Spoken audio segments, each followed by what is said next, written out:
the design of this changed, and what if the chapel is right below that green roof, and that's where they do all their religious practice, and it's above everything else, so you can't really look into it, but they can see that. Here, you have Yeah, shadows yeah, on, but your light well, whatever you called it, it's not letting any light in, right? So it's kind hmm of defeating the point of you talking about that. So maybe But if it didn't fit, why didn't it fit? In terms of material, how it looks, like is it too fancy? Does it look expensive in this low income area? And if it is, why? And if it does fit, that could be a good story to tell about how. what is the one main idea of your project? How would you explain that? I gotta say I right from the Dang, bro. start, this is not gonna be a fair battle. Tristan is a cheater. What are you talking about, dude? We started with the same slate, What do you mean? the same Dang. conditions, same program, the same Yeah, day. We had the same amount of time. unfortunately, the way the professors are going about it, I feel like they made it way easier or not complicated than what we have with McDonald. And you know what I mean, like having Yeah. to redesign floor plans for 2 months, 3 months when you guys are already doing facade and anyway, I'll just show what I have. Yeah. This is not That's the real. way that's the way This- that this um I still got six that's the days. way this semester went is that the professors had a huge impact on the end Yeah, product. that's true. There's only so much we could do like ourselves. And I'll warn you guys, this is one of my tamest designs that I've done in school. So I'll try not to put you guys to sleep. No, it'll Me be good. too. It's more, if anything, it's more realistic because it's what you get in firms, I guess. Like there's more technicality to it to make it more plausible, I guess. It's not like an Oswald design. No plausibility whatsoever. Are we up on Twitch? Welcome everybody. First ever design battle. Hoser v Hoser. Design it out. And the whole point here is to just practice our presentations and to get some quality feedback on our work. And also to practice actually critiquing others. And here today in this practice we have three main portions. First, the main presentations by Christy and Logo, and then each of those will have 10 minutes, and then a panel discussion going around all of us. Because also the point here is to try and get our point across as smoothly as possible, as I am not doing now. But the and so each party will present. Then after each individual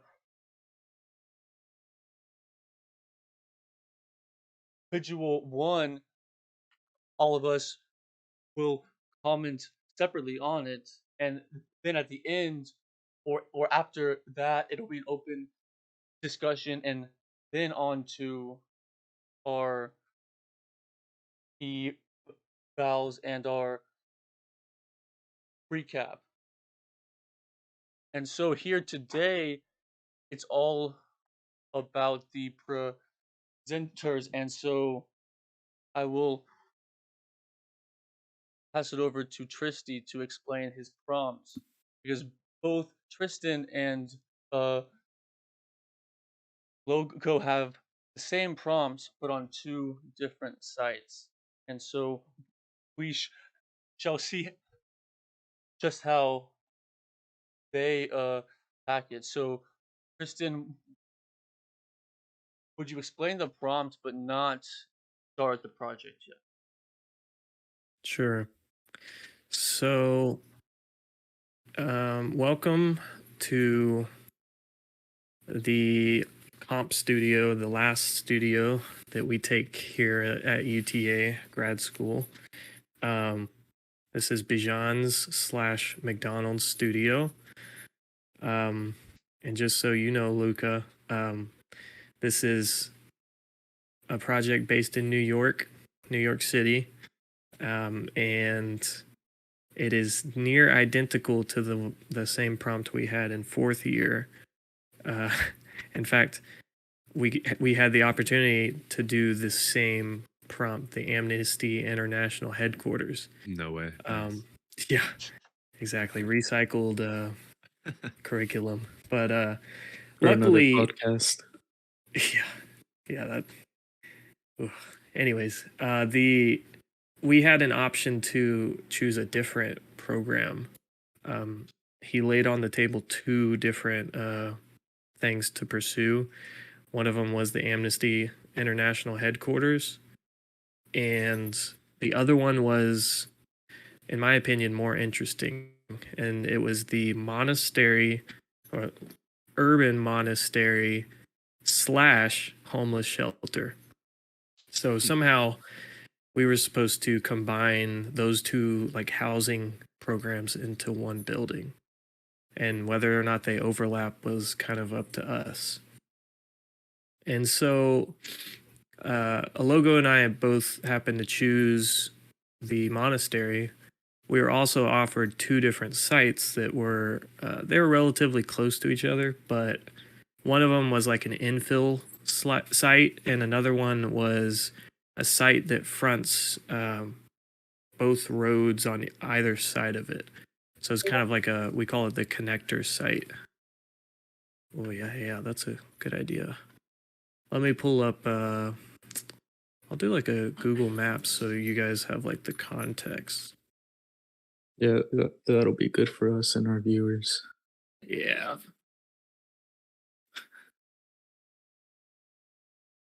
All right, let me share this baby. Amnesty. All right. So here we are, Manhattan. We are in the Two Bridges district. Let's see. And so you can kind of see they just chose, I don't know what their process was for choosing this project, but they chose the empty parking lots. Here's the infill site and then the connecting site, we call it.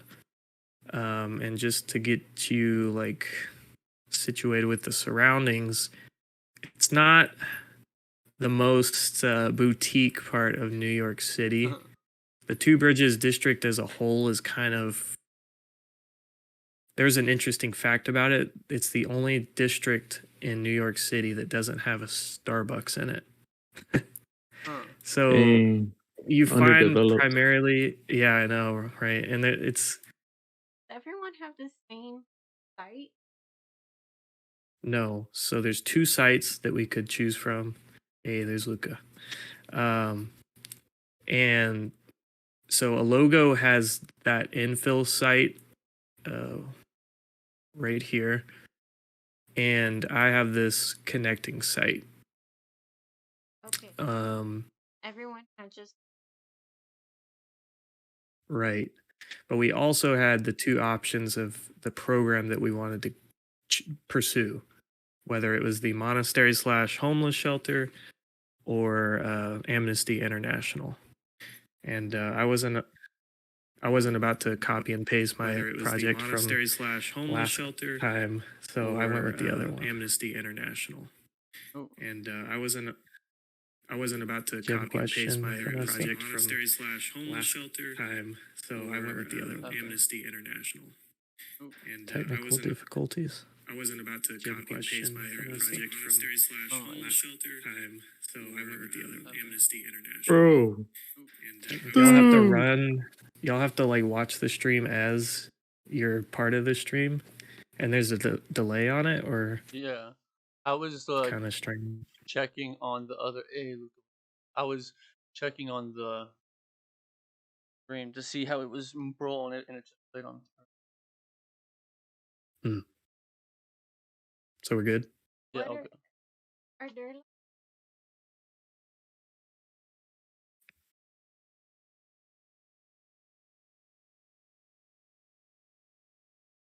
Can you guys hear me though? locations Oh, to okay. consider? Yeah, And also, we what tried did to you make this. sorry, what did you mean by like landfill site and canal site? That correlation.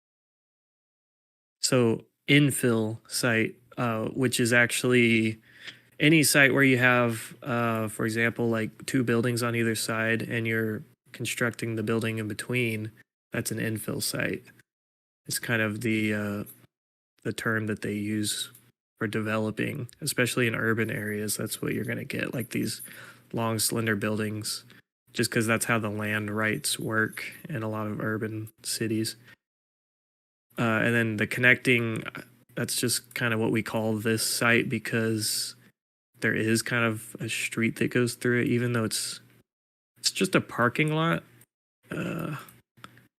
But it connects like two roads at the same time. Yeah. So it fronts both Henry Street and Madison Street. So, yeah, I chose this one because it seemed like it gave me a lot more freedom and issues to deal with. But a logo chose this one because that's also kind of limiting, because just square footage wise, like footprint, you can kind of see this one's smaller. So I think they did give us the option in studio to, and this is only a studio school thing, That's Commodore or take over these row houses and use them within the design, whether or not we keep the same look to them or design to them, or we demolish and start from new. It's a crazy non-realistic concept, but hey, I mean, yeah. I think you guys But were really. McDonald didn't give us that option. Oh, really? Yeah. See, they even had their small little differences throughout the semester. So we got wildly different outcomes, I guess. So that's the site, Two Bridges, district of Manhattan. Pretty underdeveloped for, having like a really nice view, because if you can get like out of the gridlock of this part of the city, you get like a nice view to the two bridges that cross over the Hudson. So that's the context. I don't think I have my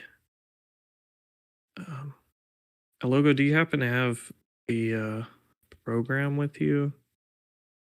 Yeah, I have it on my backpack. Oh, I got it. So let's see. They call it the Valley of Hope, the non-denominational urban monastery / homeless shelter. I don't know if I want to read this whole thing, but basically the scenario is a philanthropist donated a large sum of money to have a non-denominational monastery, which is kind of strange because Bijan didn't really define that very well. He defined it as agnostic, but that can be different from just non-denominational, like Christian or something. So I'm interested to know what these monks are actually like praying to, but that's as far as we got with that conversation. That's true. Yeah, they have. Go ahead, logo. No, I was just gonna say they don't have any faith, like religious building. If you look at the vows that they have, they just go by the vows that they gave to themselves. and that's about it. Yeah. So we were given, let's see. Yeah, I mean, the client wanted this urban monastery, so a place where you could find peace and meditation, but at the same time, knowing the context, they wanted it to not reflect what you would kind of think a monastery would be, like a traditional type building that echoes of the past, but they wanted it to be more modern and future looking. So, of course, that puts on us like trying to find new sustainable practices for a monastery building. And so they gave us like a list of the vows that the monks would go by.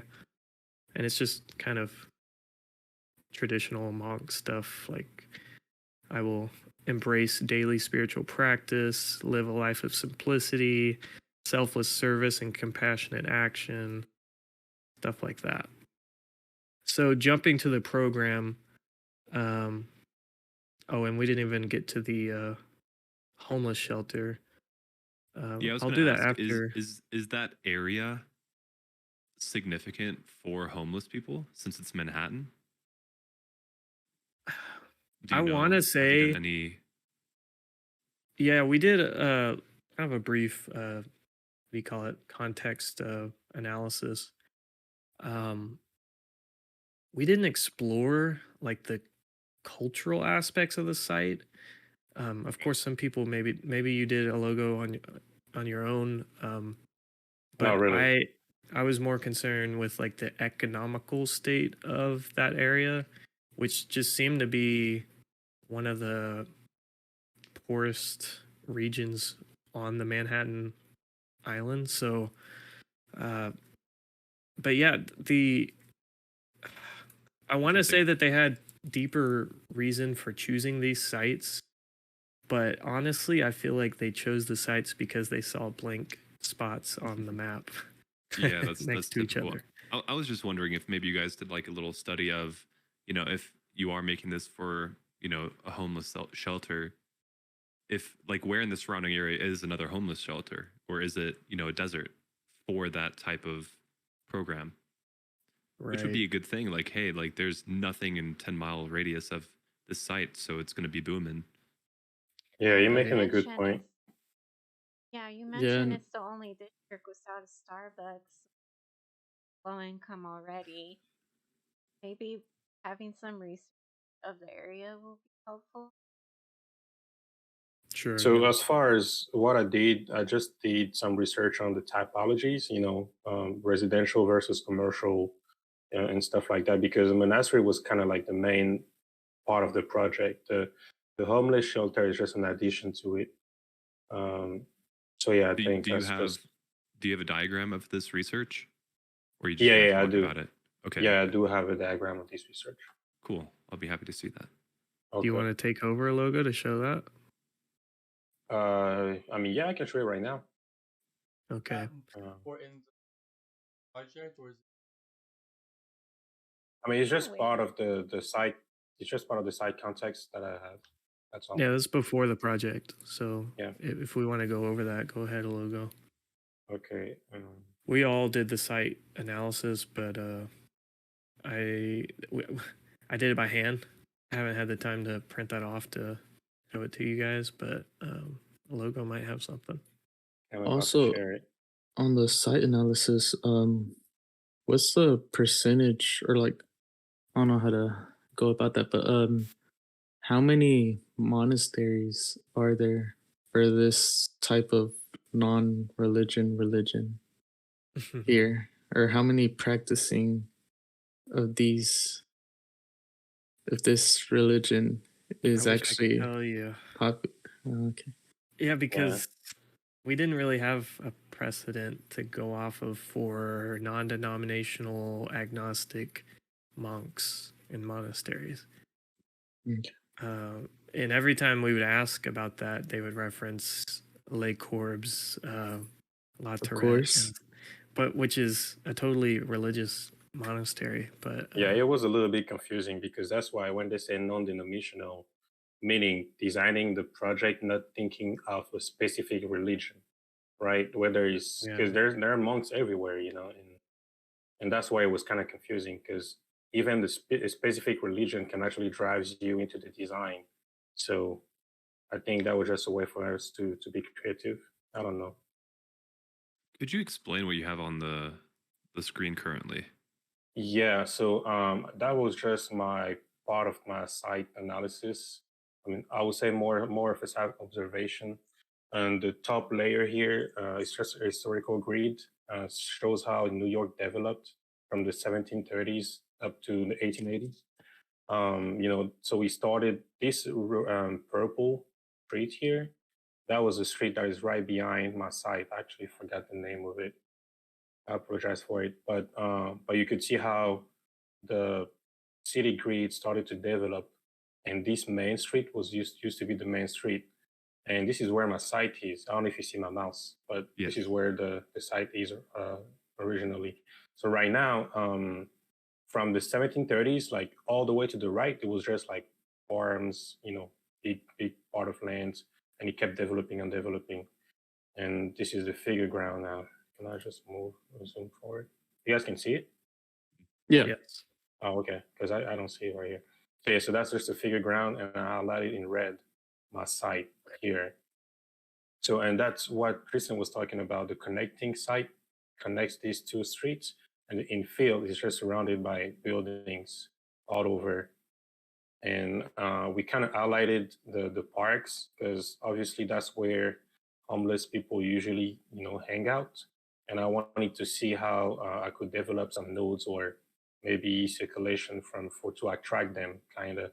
But I was mainly trying to design something in relation to this park right here. But McDonald told me not to do that because you need to treat them with respect. I mean, anyway, this is just something off the grid. Well, but It's I think it's interesting that you say that homeless people usually hang out at parks because I live here, of course, in Denver now for about a year and some months or whatever. mhm. And I never see homeless people at parks. I always see them literally camped out right in front of government buildings, interestingly enough. Mhm. Is every park? Yeah, Yeah, actually, I mean, they're everywhere. Parks, That's wild. like the Yeah. parks are smart. Those clean Austrian parks, these are like needles. Dang. Yeah, Interesting. especially Yeah. downtown. Right. And they are around government buildings Yeah. here too. That also, it's actually Hmm. quite funny. The big plazas like that all are just Mm. Interesting. and yeah. park right in front of my office. How much they spent? They completely did all the grass, all up. It looked like like bare spots, needles, even trash, everything. And there's still a bunch of hanging out.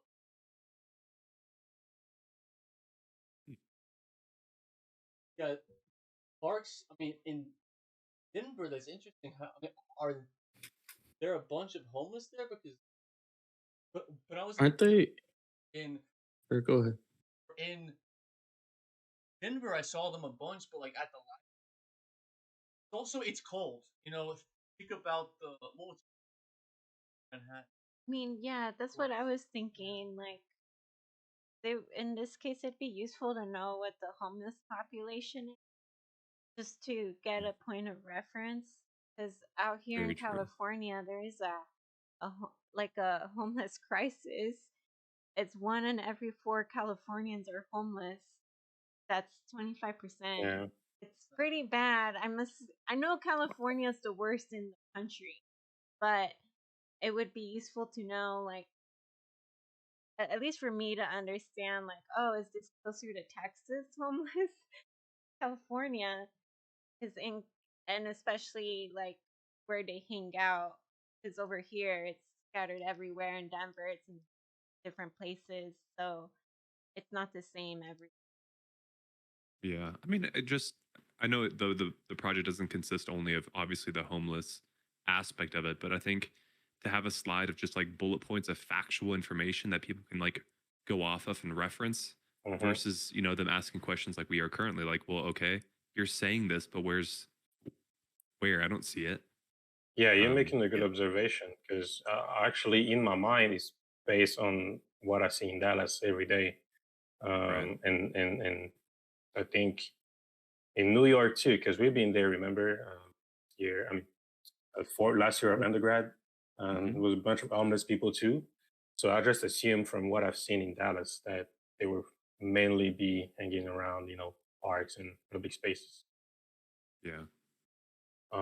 But anyway, like furthering into, so I also have the historical sites, and the blue dots simply highlights all the religious buildings, the monuments.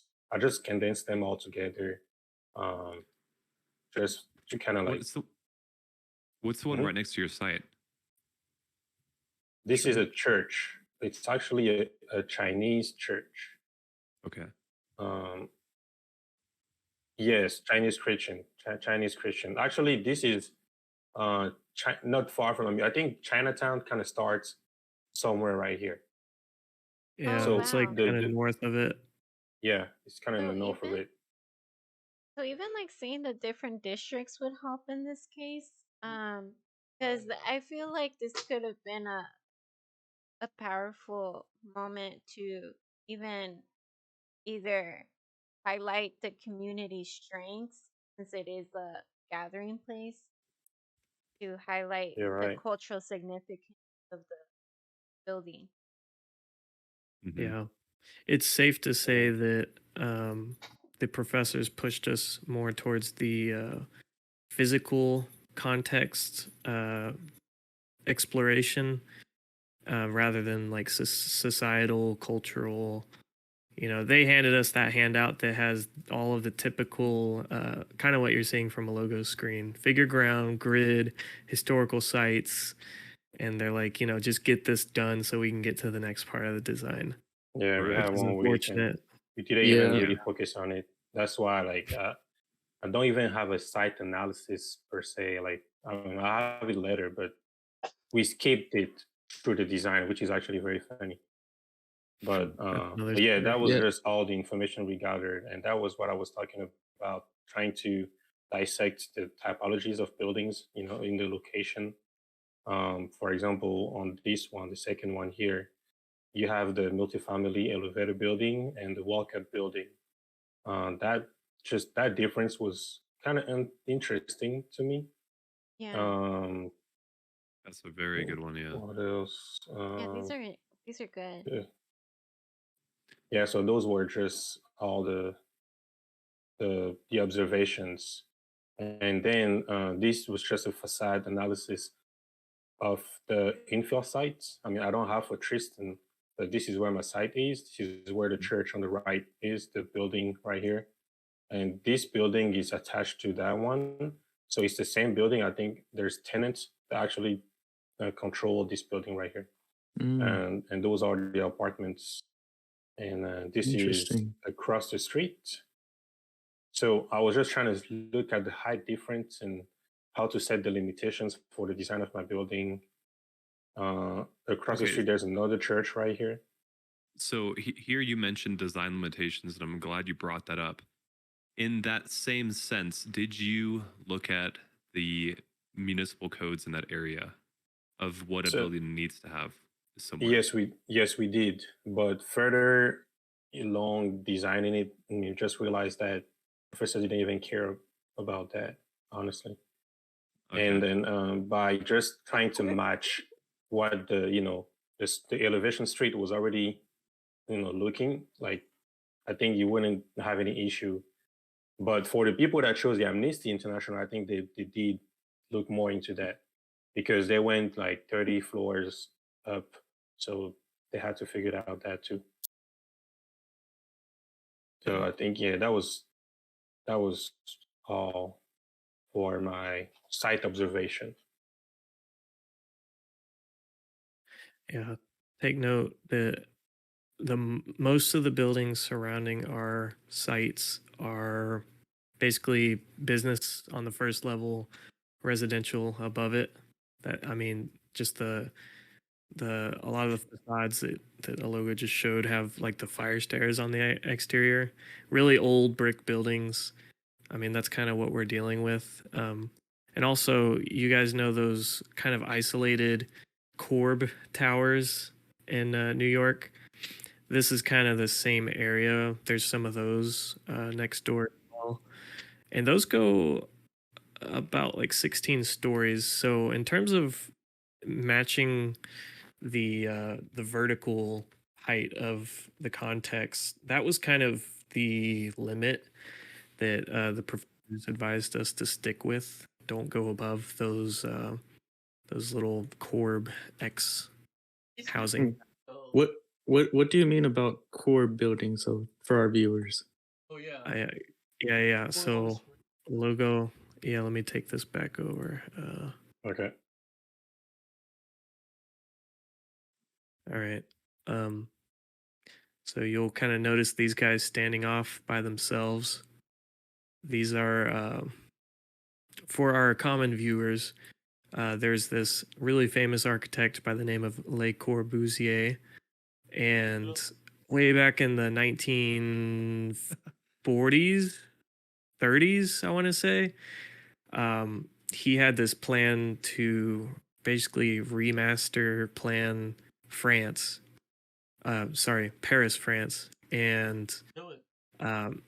instead of a tight urban context, what was it called? The And was in UISI. oh yeah. Listen. Yeah, so we can see. Y'all can see this, right? Yeah. Yeah. So his plan was to kind of put the programs that the city needed into these kind of point towers, and everything in between it would be park space. And that's the utopia that he painted for Paris at the time. It Was didn't the go house- through, but in these towers. No. Off to the Housing- side, the housing smaller are- buildings, right? Those smaller, That's right. buildings, office.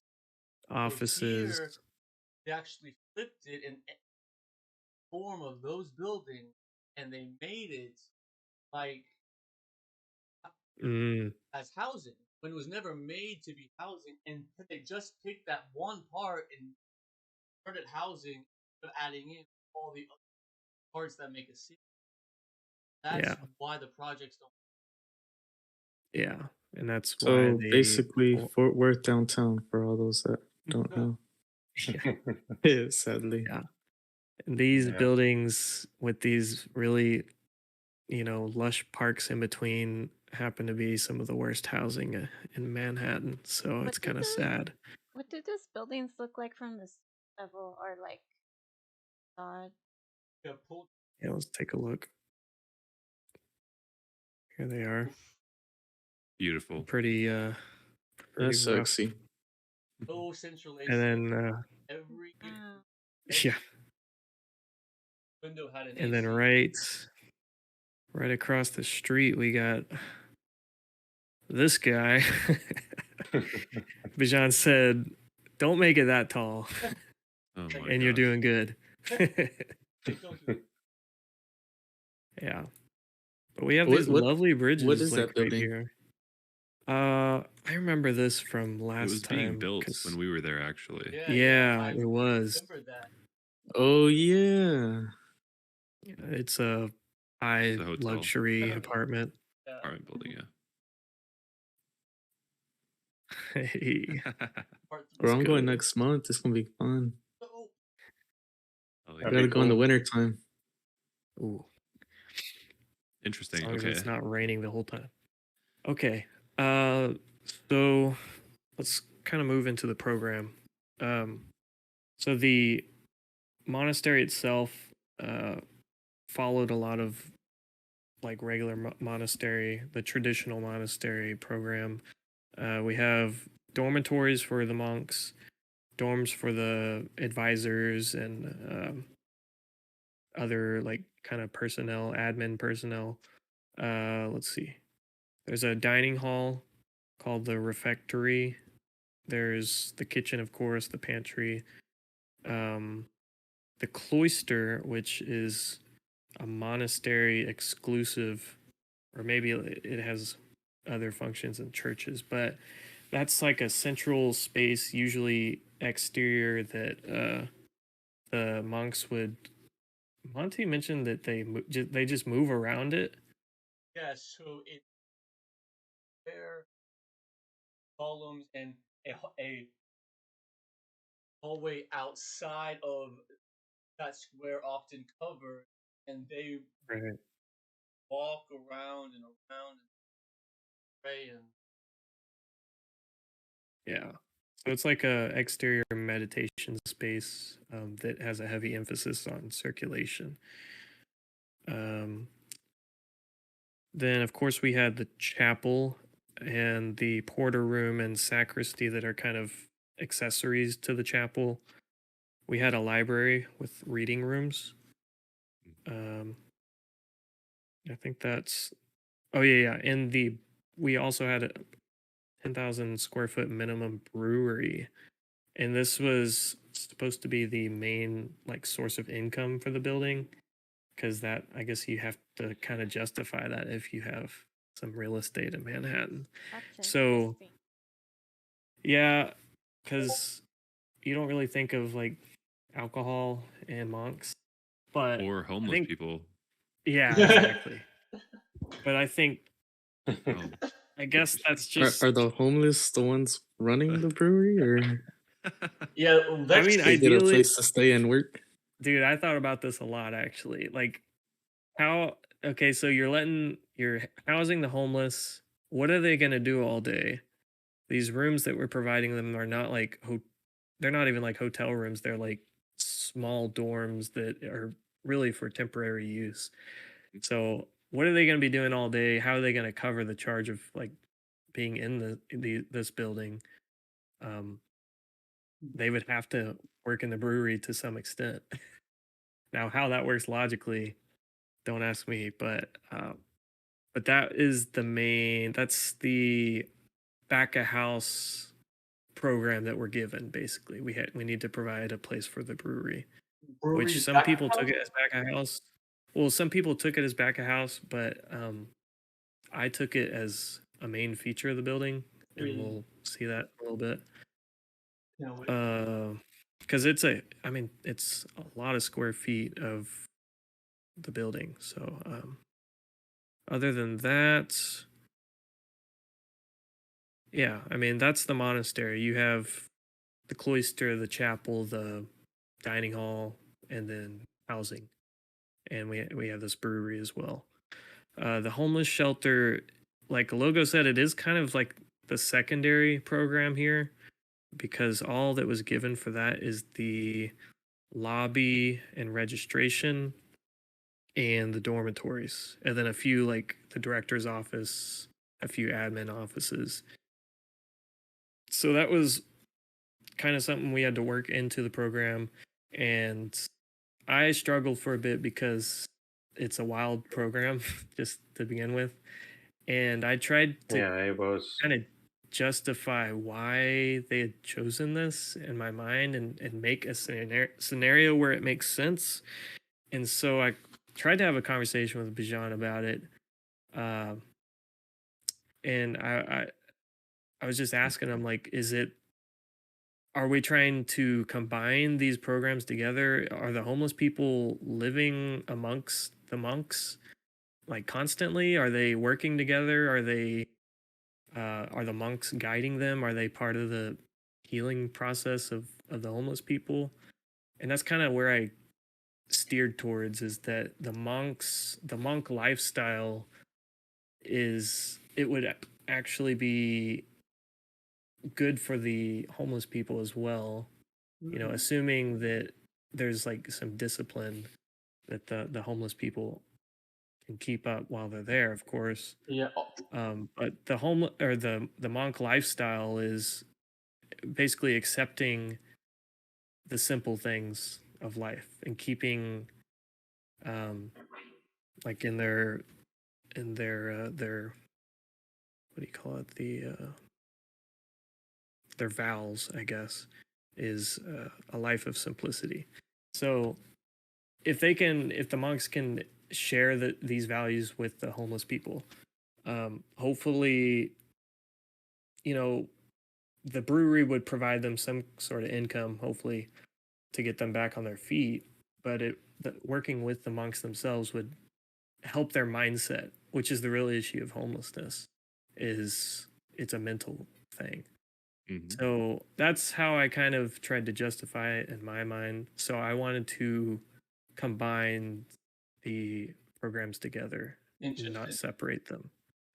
Right. So I think we should just take a moment, as all of us have been both in school and working, but just how this is like a classic school prompt, and one you might never face in the real world, but that doesn't make it not worth investigating. Because also, even having it being so crazy, it's a homeless shelter that is attached to a monastery with a brewery. Even just that statement is like, okay, how, why, when, where, And So I think Frankenstein. the brewery is supposed to be the main source of income for the right, monks. right. Yeah. So There just might have been a less as being one you could choose to be with that's true. homeless, but I mean, we can nitpick all day over the prompt. We're here to more nitpick over these projects and see who actually attacked this crazy project the best. So, moving on to the more formal presentation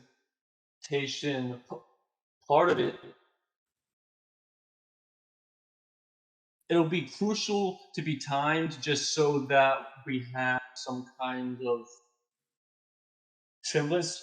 So each person will get 10 minutes. I'll kick everybody off of the stage, and then Is 10 minutes fine? is that plenty of time? Basically, like go until, Or like how long do you have a limitation when you're presenting? because like we want the whole idea to be out there, but it's more to keep it like on like a pace. For sure, say everything you have to. It's more like go probably even like pop in and let you know of the time. But often, I don't think even in school we present for too long. No. But I think Yeah. we're shooting for 7 to 10 minutes. You think a logo? Yeah, I think 10 minutes would be good enough. Yeah. And if you remind us, like, if we have 2 minutes left, or Right. 5 minutes, yeah, that would be good. Right. Put it in the chat too, I think. Right. The Yeah. chat also could help.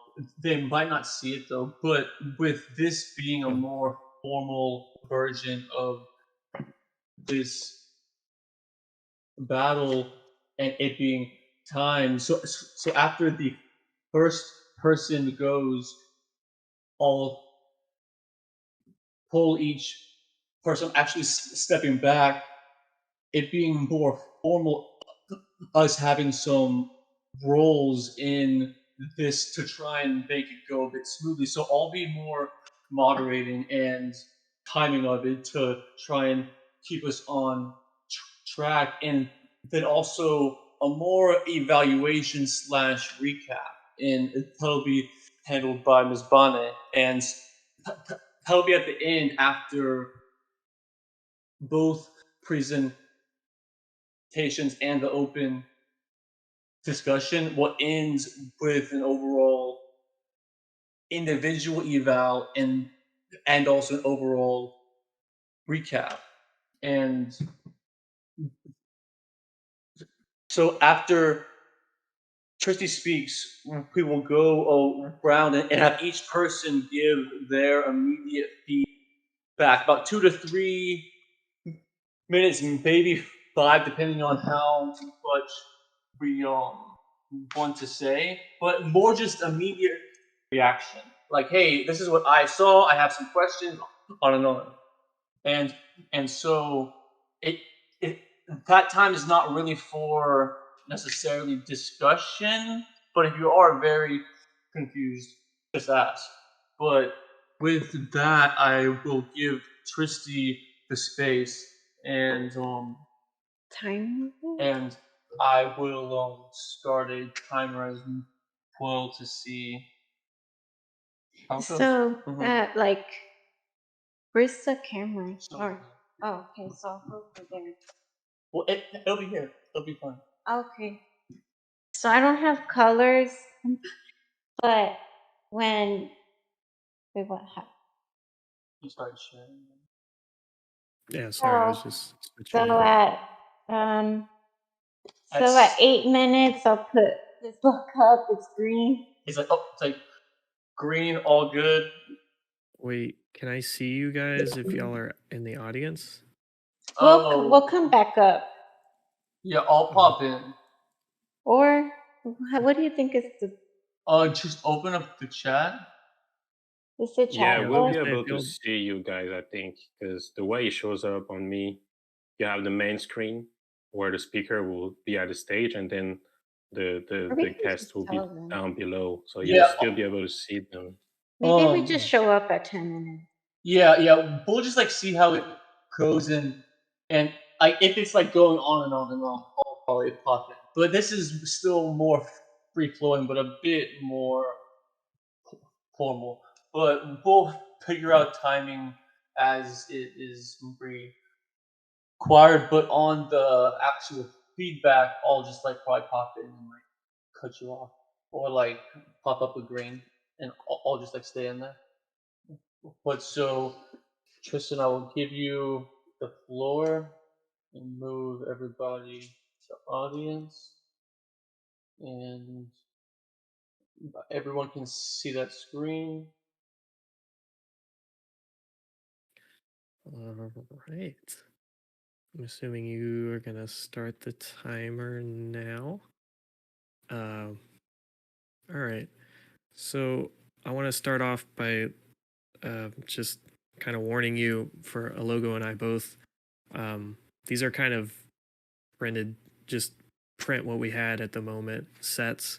So there might be some level of disorganization, but we'll do what we can. So I want to start with early in the semester. Start with like the party sketch phase, because that's how I always start projects, and that's my design process. So once again, I had the connector site that has a street that fronts south side and the north side, and this site happens to it happens to be right in the middle of a very long stretch block that's over 800 feet long before you get another intersection to cross over. So that posed a really solid problem in which I could serve a really solid solution to. And moving forward with that, you guys know Bijan and all those old heads. They like the precedent studies. So I was tasked with finding one that would align with my project. If you guys remember New Stats Gallery by James Sterling in Stuttgart, Germany, it's a project, it's a museum building that almost has a sidewalk that cuts through the site in a sort of zigzagged way that makes its way through some of the programs of the building itself without bringing the pedestrian into the building. So this site can be traversed at all hours of the day without trespassing, basically. And that concept was interesting for me, having this site in the middle of this block. And I thought of the cloister first because this is kind of a central space. It is almost like the plaza that you would find in like an Italian villa home. It's always like this exterior space where you can relax and get some sunshine, especially for the rest of the building. Exterior space where having some kind of carved away space in the middle. So with this sketch here, this would be like an upper level of the building, the second level of the building. You would ascend up these front stairs, this grand staircase at the front of the building. And this is an earlier sketch, so it does show you coming into the building and then coming back out into this courtyard space. We'll see up ahead that I did make it so that the pedestrian doesn't have to enter the building.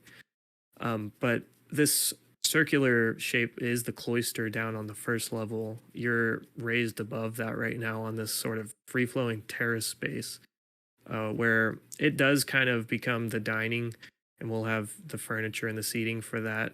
But also it is kind of a meditation space for the public passing through, as well as the tenants of the building itself. It is the main space that ties it all together. And then you can head back down the stairs and you find yourself on the opposite side of that block, without having to go all the way 400 feet one direction. So with that main path through the site, all I did was organize the rest of the program around that. And what we resulted with, see if I can get us a good, we'll go to the section in just a bit. So to look at like the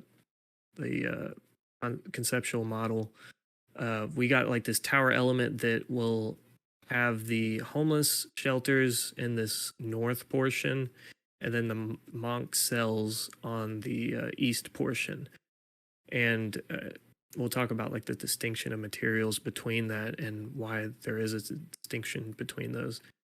And then we have this lower floating building at the south that will capture a lot of the amenities of both of these functions. Some of that, I didn't mention the assembly room when we described the program, but we were required to have an assembly room for any type of big meetings or conferences that would happen between the public and the monks or the homeless shelter. So programs like that would take place in this kind of public side of the building that faces the streets and also brings the scale down to kind of match the context around it. Here's kind of a section of that same path that I was talking about. You come up these main stairs that front the street, and it says brewery on here. There's been a lot changed since the sketch, but the assembly amenities would exist in this building that's floating above you and kind of sheltering you as you come into the building, and you find yourself in the courtyard space, the cloister space on the first level. And then even below that level, in a basement level, we have the chapel, in which some elaborate skylight would filter natural light down into that space. And so there's like this kind of vertical connection between one of the most sacred program elements for the building up to the cloister, which is probably the second most sacred, or at least the exterior sacred space of the building. And then something that the public can kind of share as well, which is this really nice courtyard space to tie it all together. And then we see kind of the exit stairs on the opposite side. And so I'm going to move, I feel like I'm really running up the time here, so I'm going to move into the actual project here. I hope you guys can see that. So this is the current state of the project. I'll kind of run through these deliverable documents. I wish I had time to put this into a type of narrative to where I can really explain the ideas behind the project in sequence. But like I said, it's kind of gonna be just how it is. But here's a site plan of the building. You can kind of see that large building under this shade of green, which it is colored green because the top of that building, actually we'll get to that in a bit. I'll explain that in a bit. And then that L tower that has all the housing that rises about 16 floors, not too out of context with those orb-like buildings that we were talking about earlier. And then everything in between is the meditative space, as well as like a meditative garden that preserves like the grass and some of the original plantings on the site. There was actually existing trees in this portion of the site, even though that's really New York people don't really care about that sort of thing. I figured I could keep it. And then moving forward, those developed plans, the basement level has this chapel, which I kind of preserved the traditional, I guess, organization of the chapel. Bijan himself told me that I should stray away from the cross shape. It was a lot more crossy earlier, but I managed to roll with the circular shape that happens on the surface. Kind of makes its way down into a semicircle for the chapel. Other things to note on this level is we spent a lot of time looking at the mechanical systems of a building. It probably won't matter for this little shindig, but we have all that worked out as well. The brewery also exists down here. Part of the brewery actually exists down here, a main chunk of it. But on this first level, the ground level we have here, I did preserve a part of the brewery that could front the street actually and kind of rest behind this all glass curtain wall that kind of puts that working element of the monastery on display to the public, and people who walk by can kind of see sort of in a superficial state because there's only a few like brewery functions happening up here. Most of it's down below, but it does give the public like a peek at what's going on. Oh boy, I'm really at 10 minutes. Okay. And so from here, let's see, we're on the first level. So the entry will take you upstairs and you'll be above this space here. But the library is below this. We have some generous space for that. And what happens when you place a circle in the courtyard like that, we do end up with some abnormal space. So, okay, sweet Monty. I will, but not too much. So you end up with this irregular space. So I decided to have it more free-flowing and try not to put too many walls into this space. Because when you do put the walls, you're going to end up with some kind of weird angular shapes happening, spaces happening. So I kind of wanted to avoid that and make it free-flowing. We don't even have a separation between the library and dining. Just the tight choke of the threshold here serves as enough of a barrier to separate those. We also have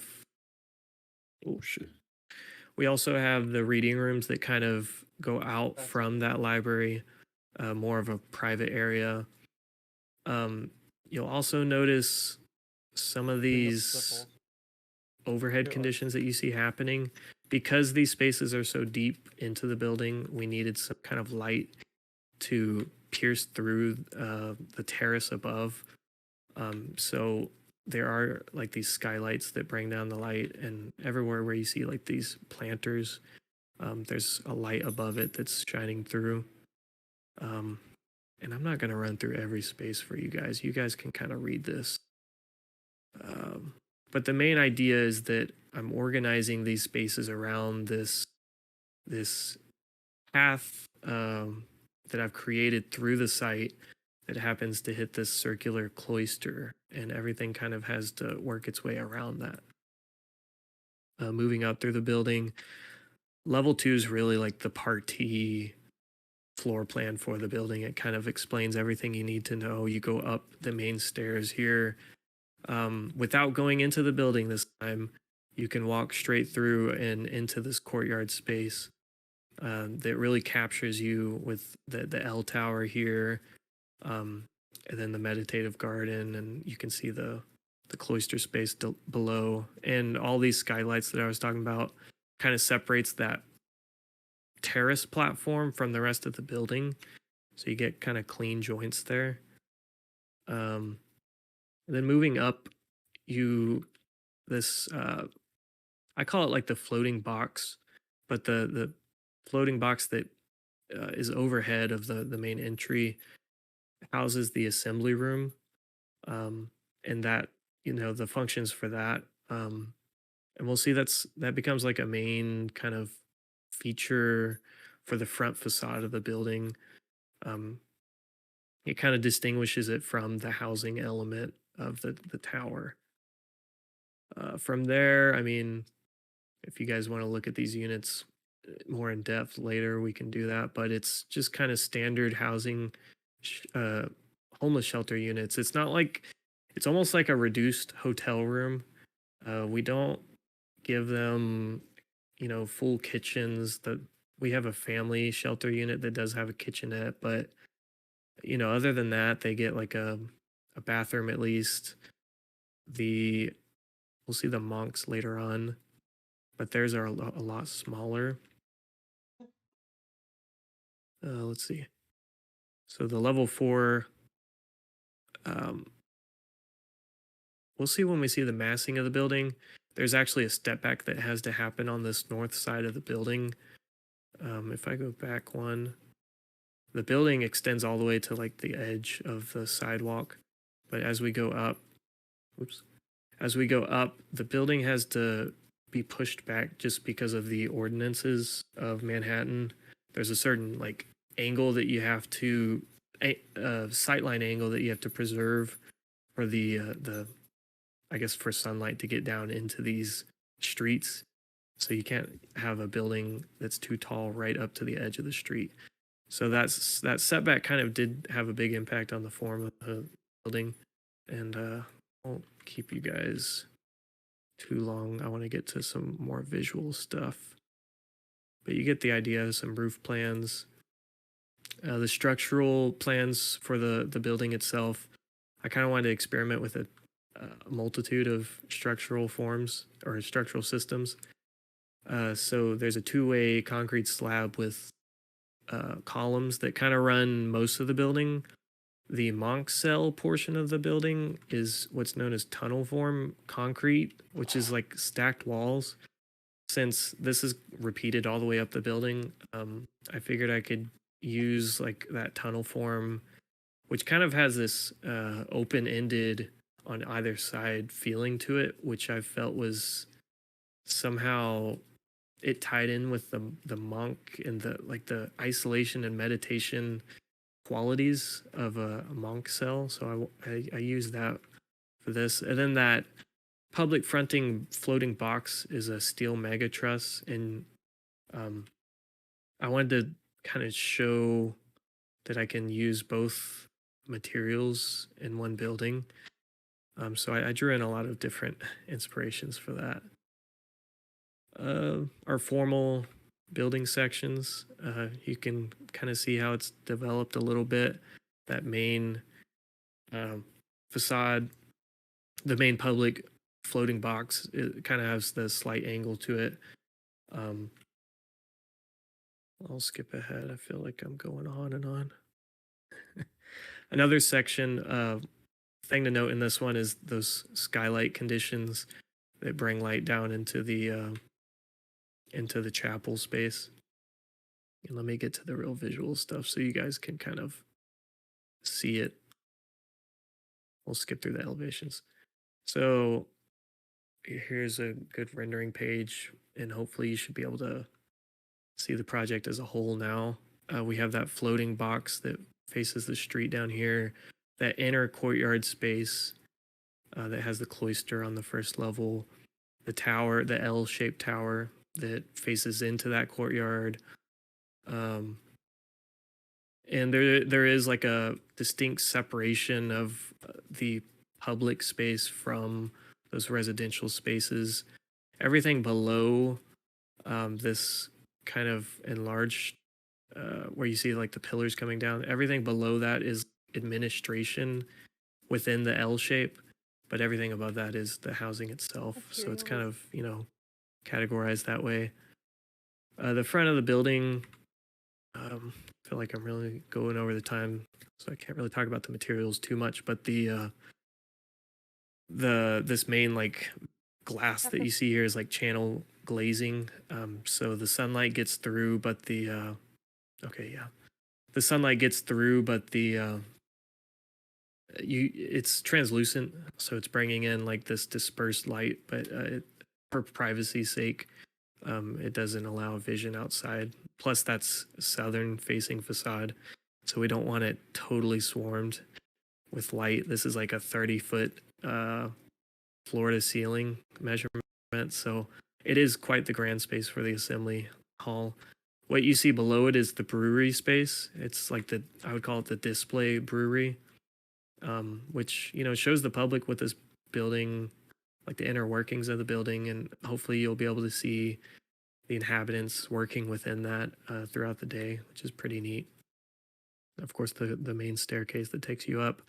Okay, so the materials of the building, I told you kind of what happens in this southern portion, but the towers itself, you can see how the tunnel form structure kind of affects the look of this. It is like the concrete walls do kind of form the cellular kind of, professor put it like in the way of like it's like a beehive, and that each cell is, you can kind of see the distinct floor and walls that come out from the building, and all you have are the railings between you and the outside world. So I try to make it as transparent but isolated at the same time for each of the monks. On the other hand, there's like this duality between the homeless shelter, which is a glass box that has this metal screen veil on top of it. And the reason you're seeing like some of them are not showing up and some are, is that these metal screens would be operable, hand operable, sort of a Olsen Kundig special inspiration, to where each person in the unit could operate this kind of hand lever within the unit to open or close the screen, just based on how much privacy they want. But throughout the day and throughout the seasons of bringing people into these units, and that's the thing with these units, is that sometimes they're occupied and sometimes they're not. So throughout the day, you'll get like a kind of checkered effect of like who's home and who's not, just based on the occupancy. Here's that main cloister space. Kind of get a sense of what that feels like. It is the main space of the building. I don't think I'll go too much into that, but yeah, we're not going to talk about like wall details and all that. I will mention this skylight where the cloister is, and below it would be the chapel. The cloister usually does have some kind of seating, so I did manage to integrate that with the skylight. I'm pretty proud of that one. But other than that, it's like mechanical plans, lighting plan, like just deliverable stuff. So I'll end it there. This ran way further. I'll find a way to comprise that all together in a shorter amount for the jury. So.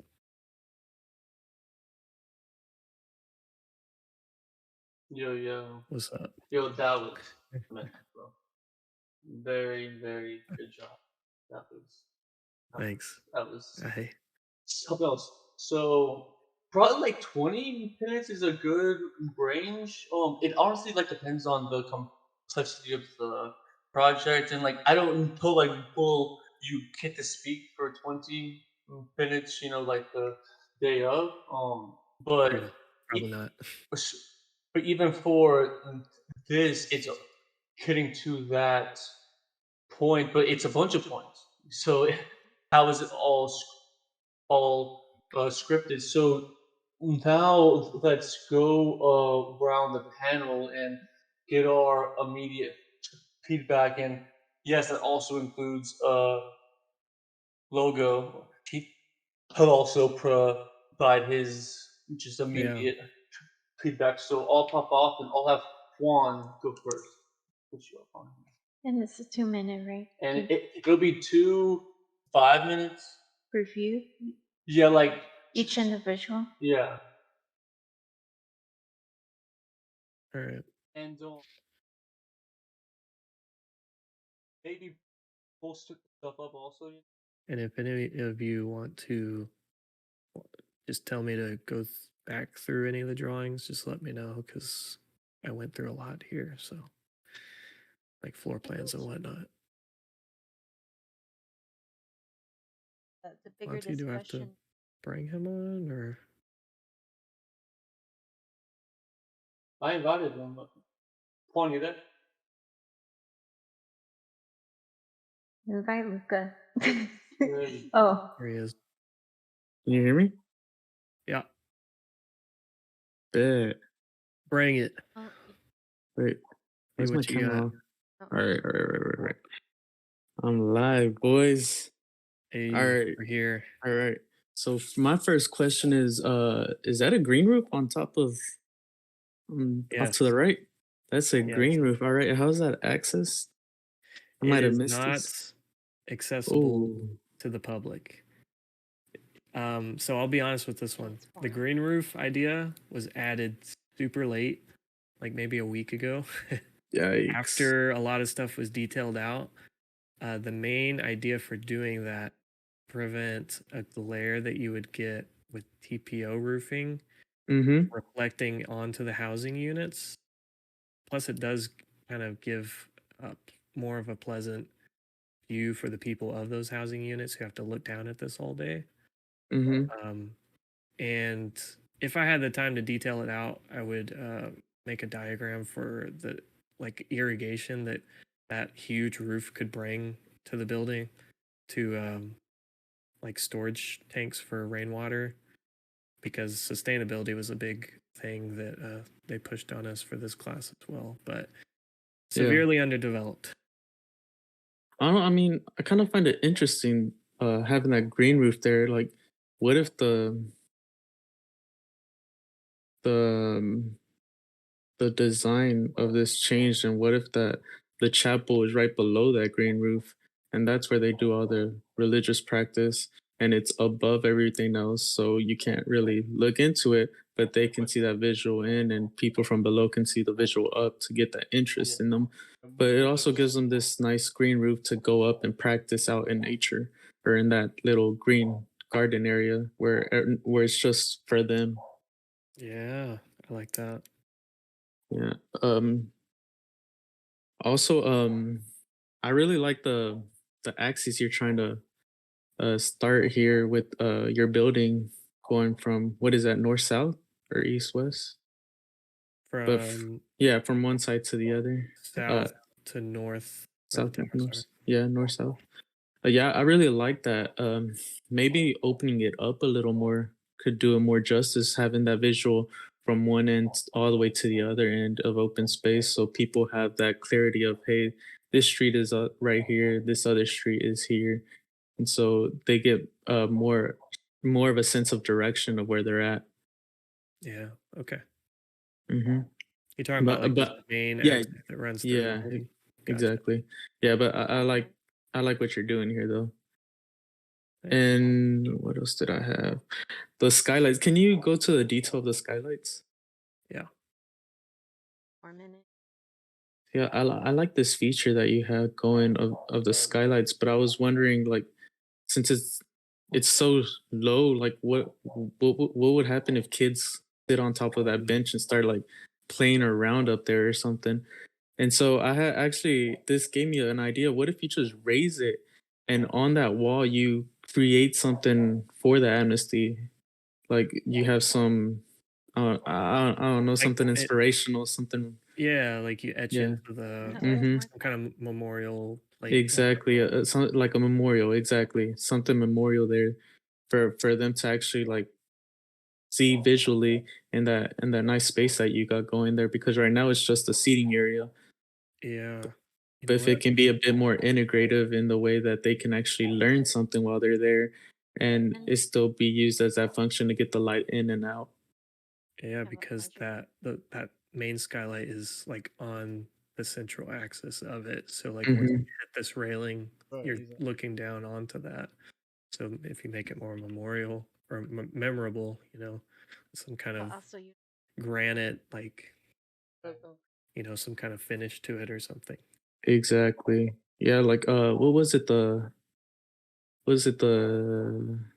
9/11? Yeah, 9/11 memorial?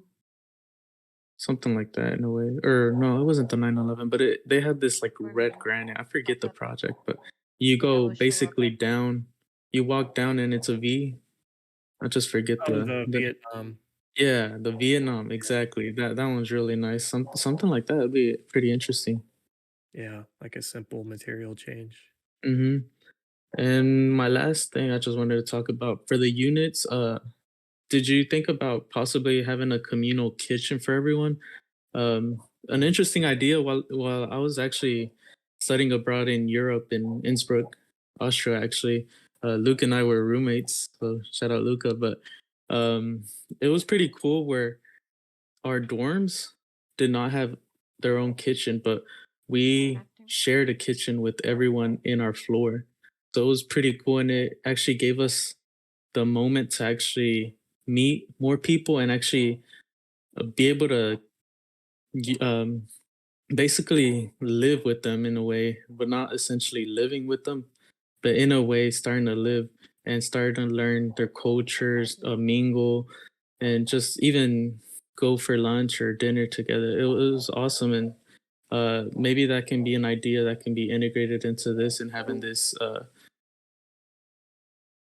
communal kitchen where possibly the monks and the homeless are able to eat and share their lives together. That makes a lot of sense. Yeah. That's a missed opportunity for me.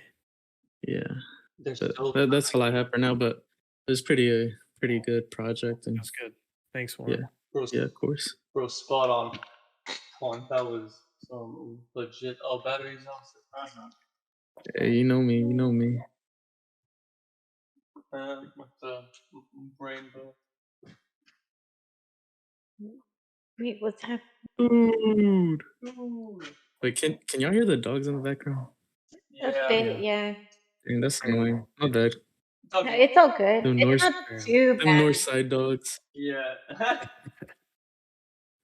Yeah, it's not too bad. Can you? Oh, All right. okay. Who's next, guys? So appreciate it, Juan. That was great. Thanks. Okay. Next it'll be Miss Bane. Okay, so that area by the circle and the site, is that just supposed to be more like meditative? This kind of green space. Yeah. Well, the whole thing in general. Are they the same level? The green space and the area around The it? cloister.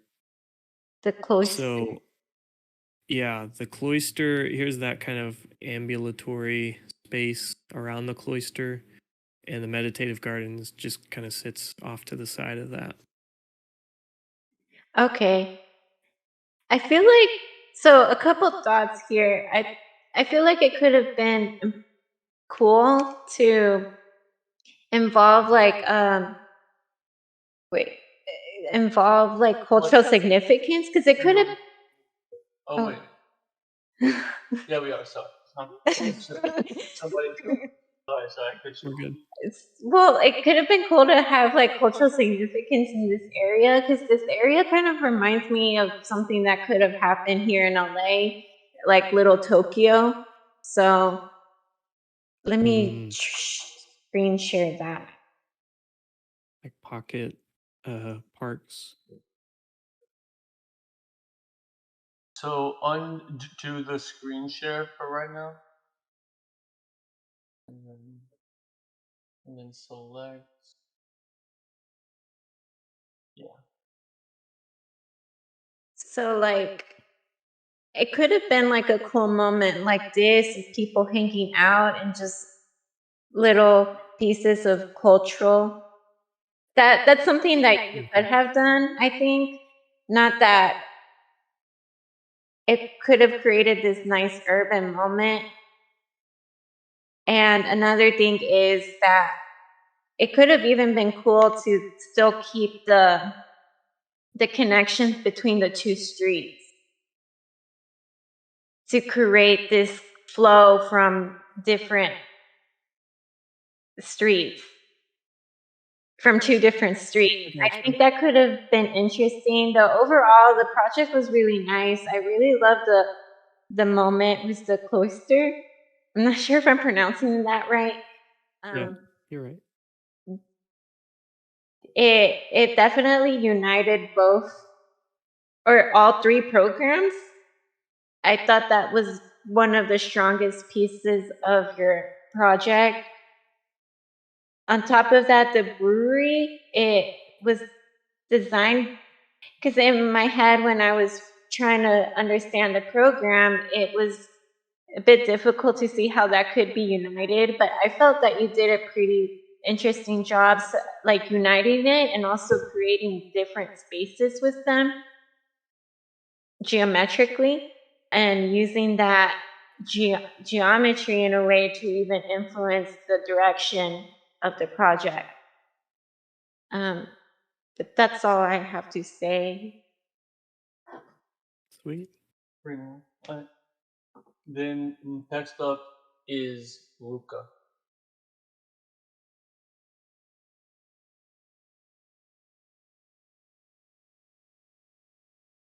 All right. Hello, hello. I'm nervous for this one. No, all good. Hey, I think your presentation went really well. I don't see your share screen anymore. Am I missing something here? No. I got you. All right, there we go. So I mean, your project is very well done. And granted, Revit helped a lot with sorry, my cat is on my table. Helped with like the graphics and all that stuff. Let me see here. Where should I start? So there are some units that you have, if you don't mind going to a unit plan where the monks stay. So for, let's say, the general public, you name those shelter units, but then for the monks, you name them monk cells. Now, is there a reason that you use the word cell versus unit? Yes, so that's actually like the terminology for the monk housing. Like traditionally, that's what it's called. Interesting. Okay, sick.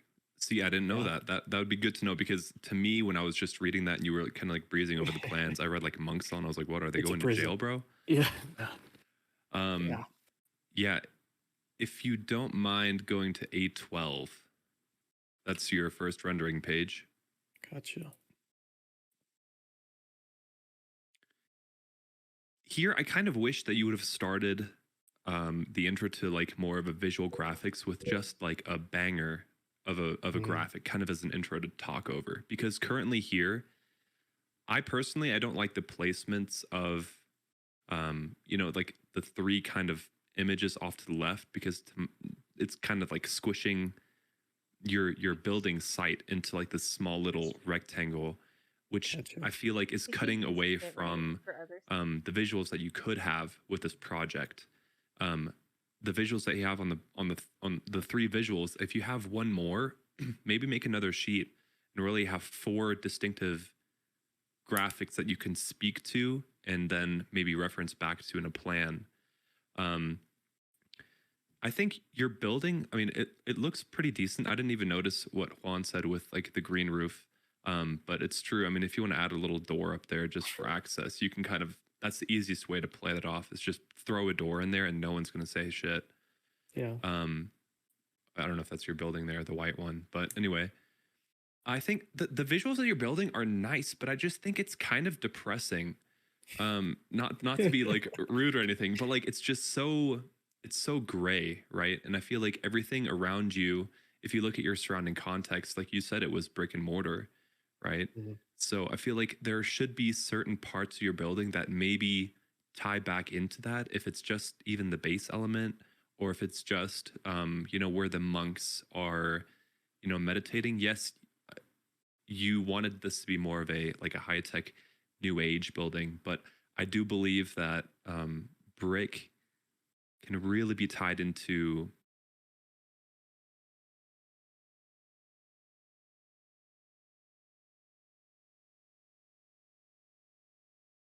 which I feel like Definitely. would really be nice for the presentation of this, is saying like, hey, like I said prior to, and what you saw on whatever, I don't know what you're showing, if you have any Google Earth images Separate of the corners. site of the streets and whatnot, to really settle people Mhm. in and get them in the mood, versus just like, oh, New York, Manhattan, thinking of all this hustle and bustle, high buildings, whatever. Good, have Yeah, you- that's kind of really all I had for that.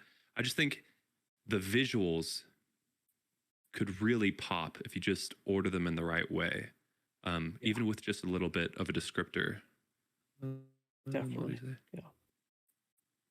He's kicking you out now. Oh, Well, unfortunate. Damn. I don't know. I have so much more to talk about. I Yeah. mean, there's still a good minute or so. I just Okay. thought that you said you were done. No, I'm not. No. So Oh, boy. I'll keep going. Um, I liked what was said with connecting the street, because that's kind of what I thought was very intriguing about your site. What I thought you were going to use it for is because you wanted this to be more, pedestrian oriented, and for the public, for, the homeless to go in there and feel safe, for people to go and drink a beer whenever. I feel like you could have transformed that, city driving disgusting street into more of like a nice pedestrian passageway, that you could then access, different parts of program into your site. Granted, I don't think you're going to change your whole project currently, but I think somehow, like, just with that idea, maybe you could, kind of finesse something in there of like the connection between the two streets, because you don't want to just be a big block, right? Mhm.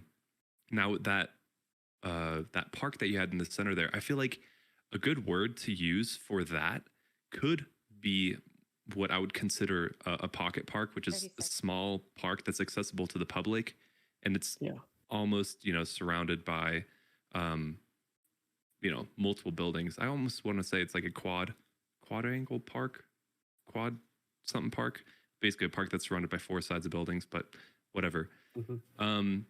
Now going to your presentation, the way you walk through it. Now, granted, I don't know if this is how you're going to be going through it while you are presenting to the jury, but I would kind of like a story with it. I feel like Mhm. having a little bit more um, love that you put into it, like really feeling the desire of certain elements that you really want to harp on, would really bring you to the forefront. Maybe some stories here and there, because you want to integrate the people that you're designing this building for, add them into your Alright, story. I'm Like over. when you're walking through the building, don't just point out certain elements of like, here's a skylight, it's pretty cool. Here's a park, it's pretty cool. Really try to smooth out that presentation and have a game plan in mind to work through that. Sure. But I think, I mean, great project. You have a ton of work. I can tell. You should be very proud of it.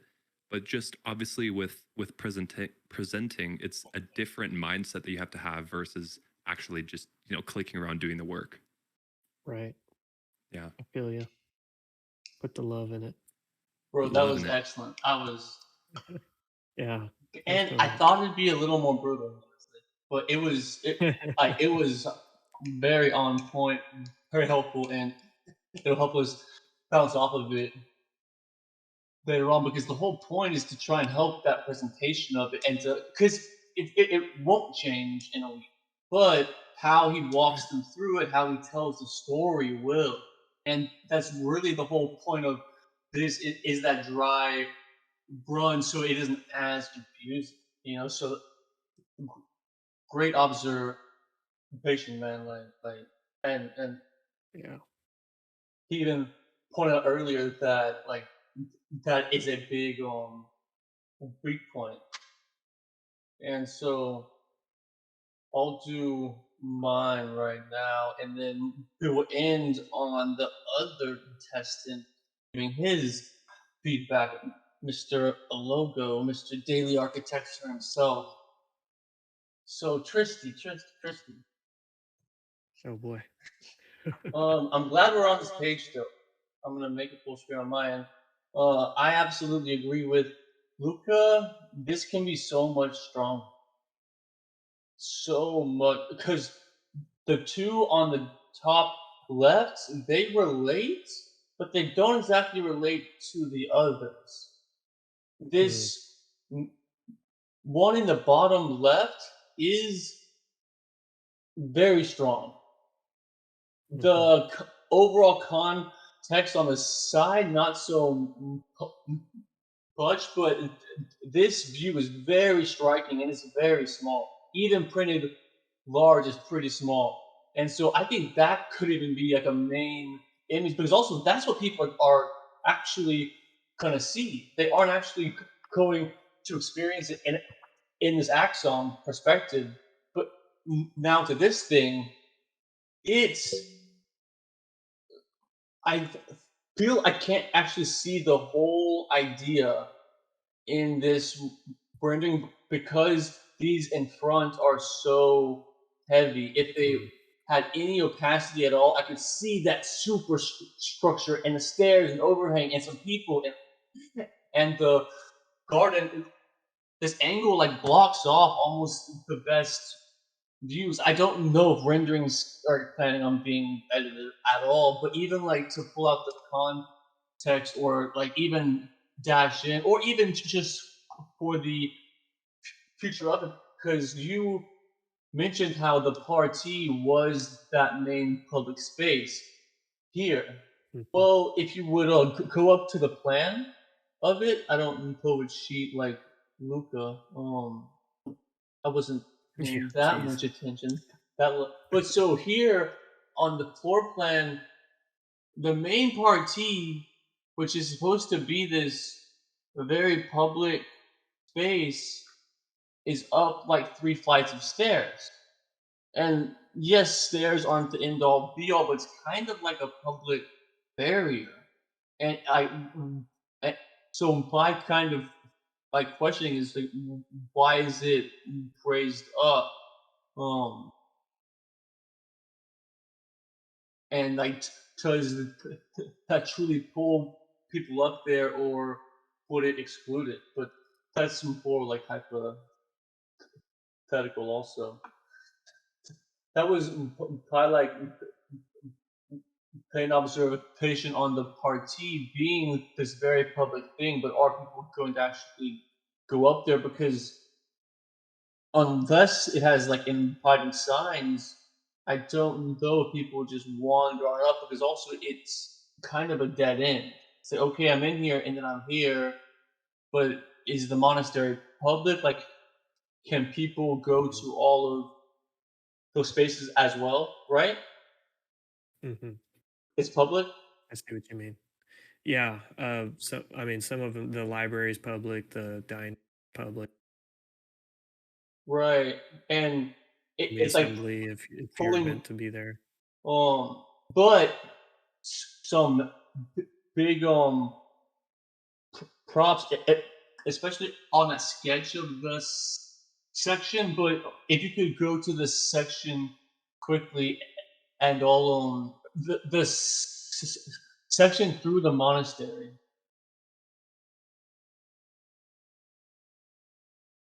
Talking about this one, or Yeah,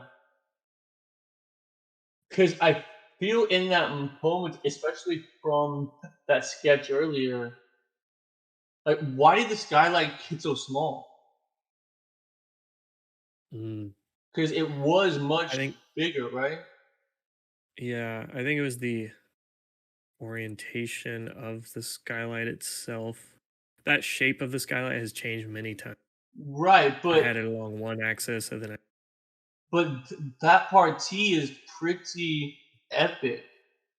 Being able to basically bury this thing and then bring in this epic light into it, in a very profound way over the entire space here.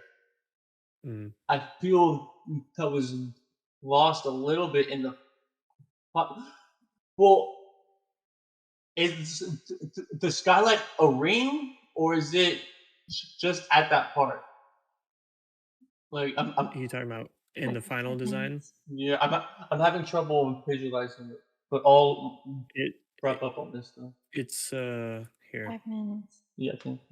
You can kind of see how it works in the plan. Right.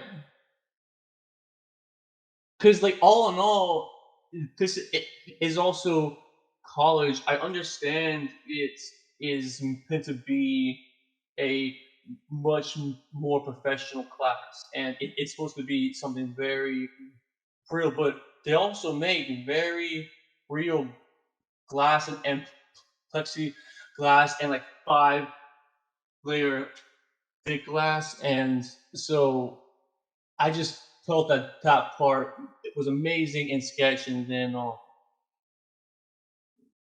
I don't hope it fully pulled through.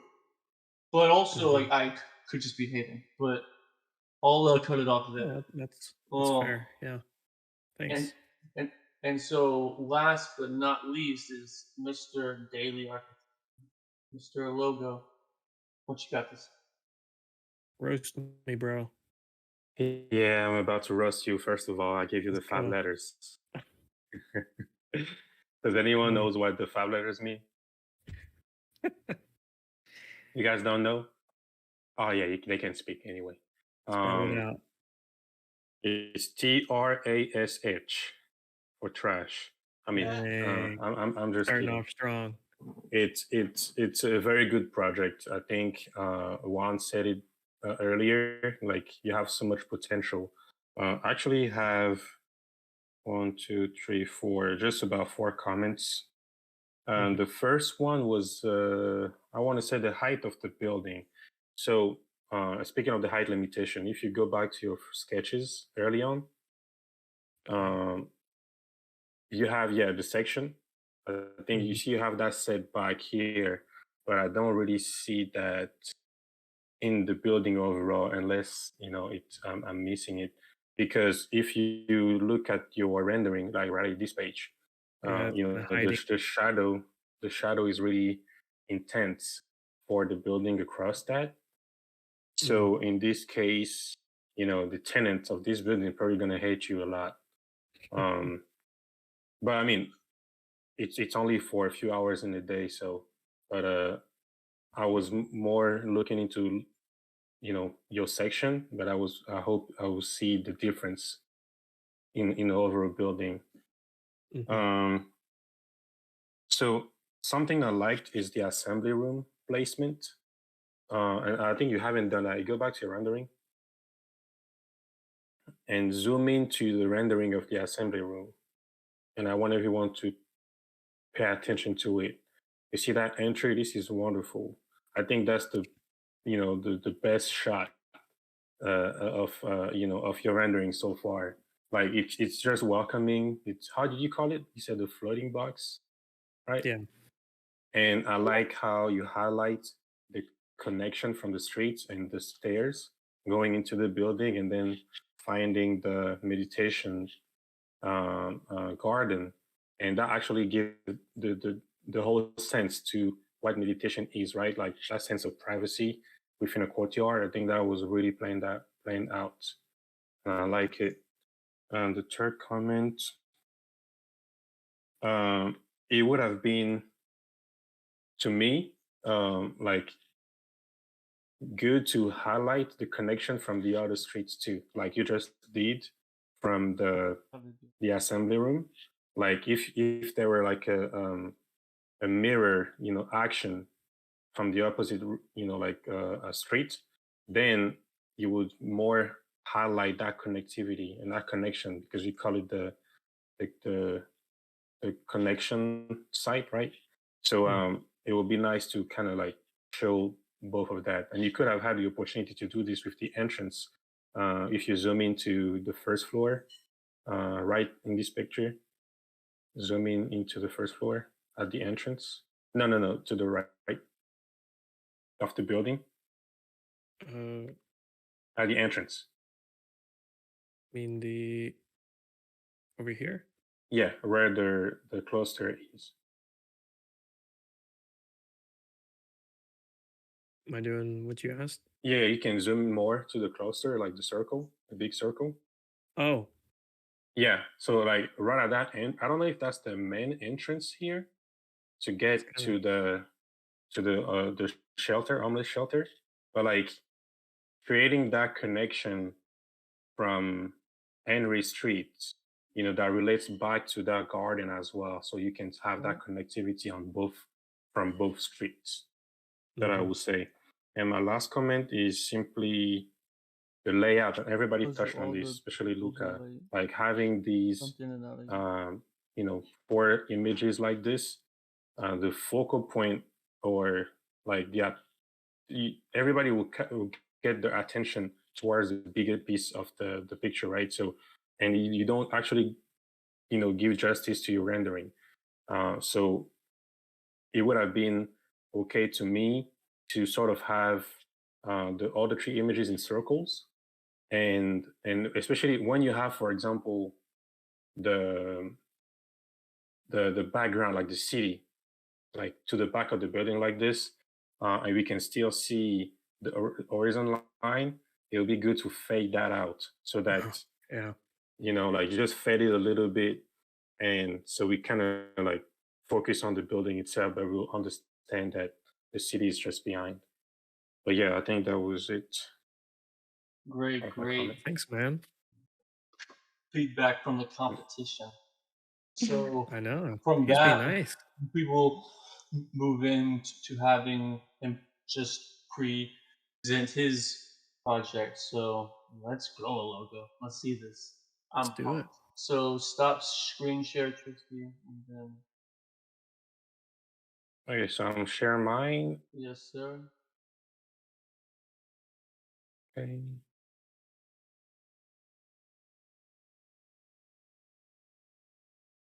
Go live. Everybody see it?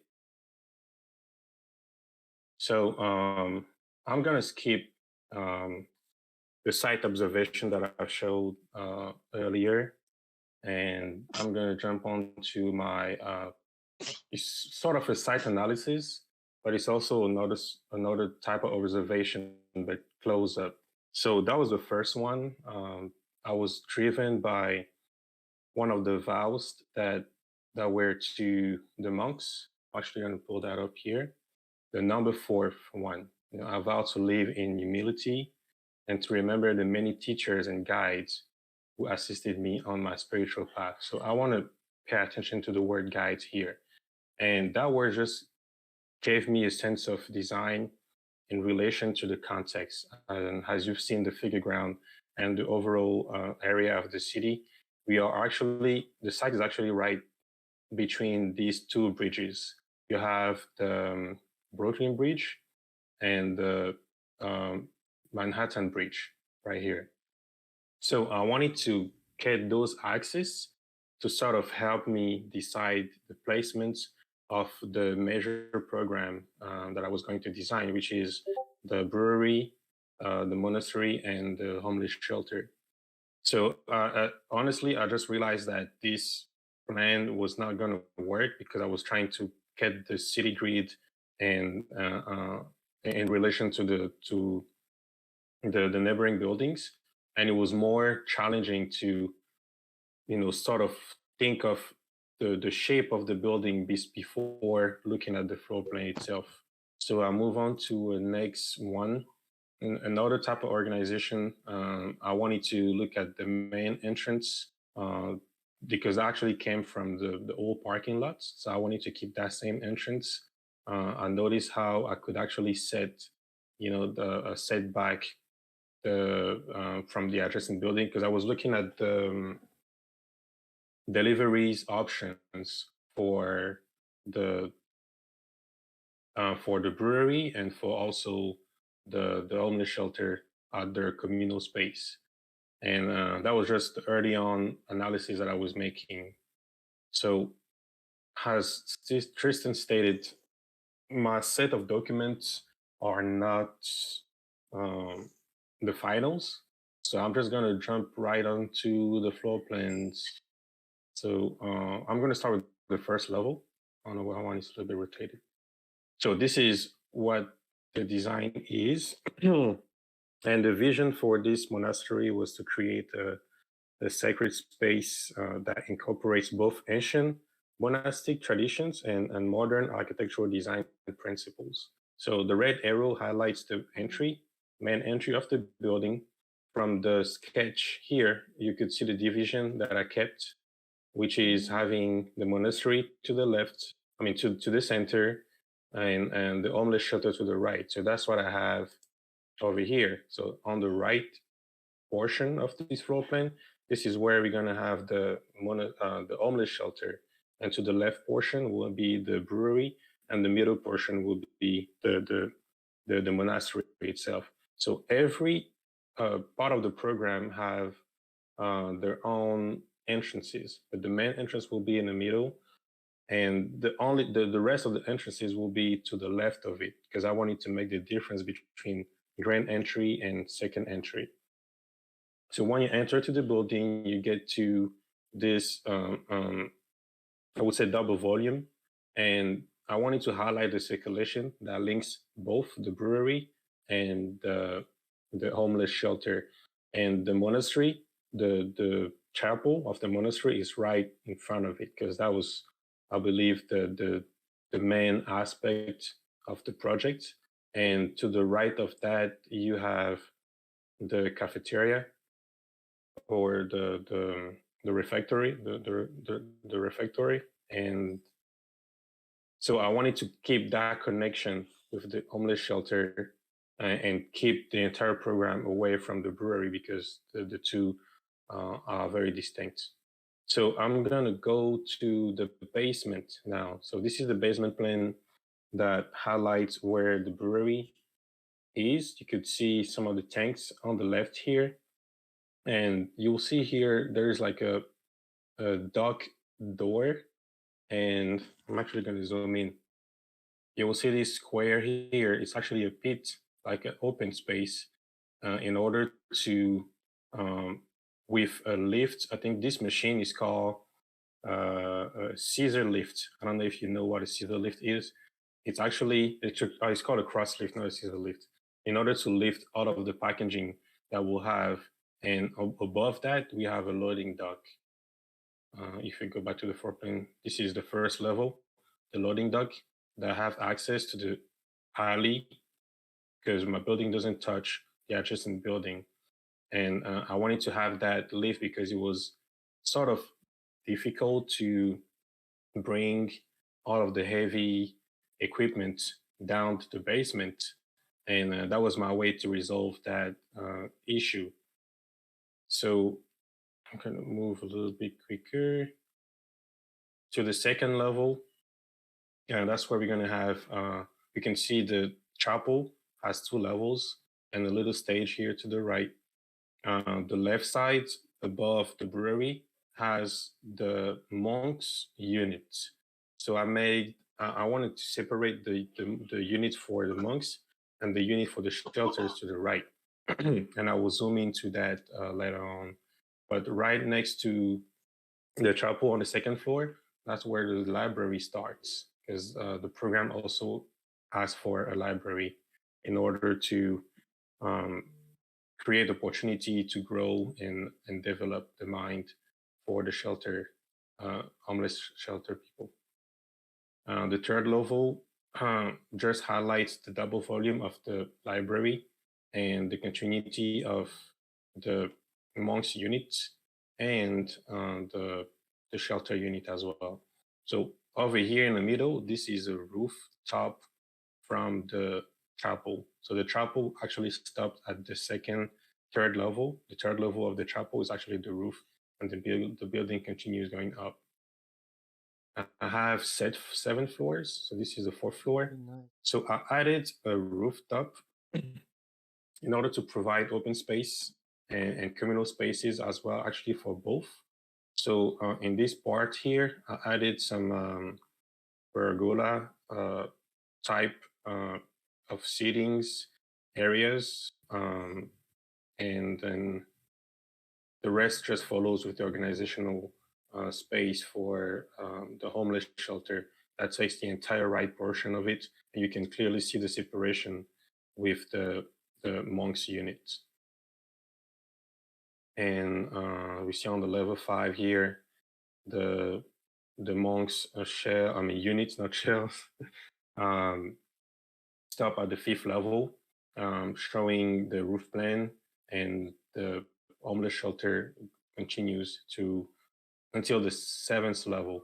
But I'm going to stop here on level 6. So this is the section, and the monastery has been designed with sustainability in mind. So looking at the section here, you look at a lighthouse, I would call it. So technically, this edge is supposed to be reflective, since the south side is over here on the left. So as the sun traveling from east to west, I wanted the sun rays to hit, because it was down below, according to the first portion of the building, and the rays will actually hit the reflecting edge to bring back the light to the other edge of the building, because from this side of the building, it will only get light from the west side, and that would be actually a sunset at some point. So in order to get that fresh, natural light, that was the solution that I gave. And at the same time, since it's made of insulated glass, that lighthouse, it will actually have a little bit, has a greenhouse too. So it will create condensed heat at some point, especially during the winter side, to sort of heat the space. And during the summer, when it's hotter, you will have operable window to create stack ventilation to let the hot air out of the building. So this is the longitudinal section, and you can actually see the lighthouse, that what I mean, and the inside of the chapel, the double volume, and the stage on top. The library is also a double volume space, and the rest are just the cells. And this is where I have my assembly room. I already make the distinction between an assembly room and an auditorium, but that was just the seating that I had.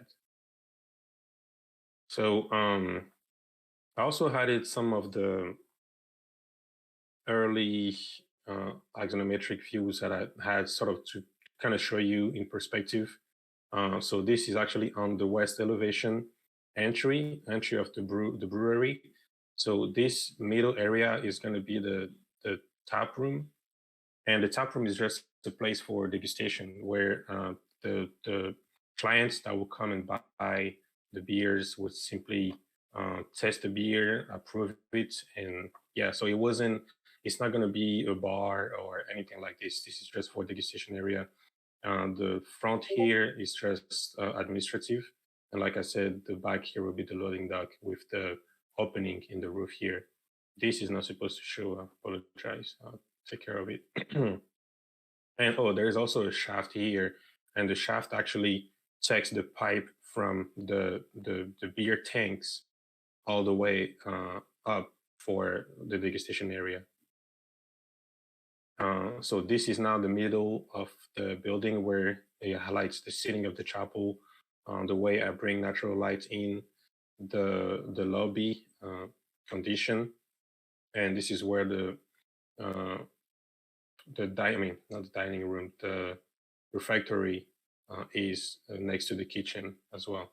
And there is actually there's actually 2 entries every time to ease the circulation of the building. And that's the last portion of it, where the homeless shelter starts. So the entry is also on the left, so you will see a little volume to kind of create a condition for the entry. So this is the main entrance that leads to the administration side. So it was requested to have 5 offices, And this is what I have right here, including the reception, some of the restrooms in the back, and yeah, that's about that in the first floor. So this is my south elevation, and you can see how it does highlight the different entries, in accordance to the different program that I have. The rooftop with the pergola, and so I will also wanted to study how light was going to affect some of the units, especially on the south elevation, because that's where you get most of the direct sunlight in. And you will see that further how I used the uh, horizontal shading at the spandrel glass, and also 8 feet above that, so I can catch most of the shadows, not to disrupt the arrangement in place for the units as well. So and this is just a structural diagram to highlight the type of structure that I use. It's the same structure for all of the building. I'm using a column and beam, like post and beam simply. And the red simply highlight the towers that will consist of I would take care of the shear actions within the building.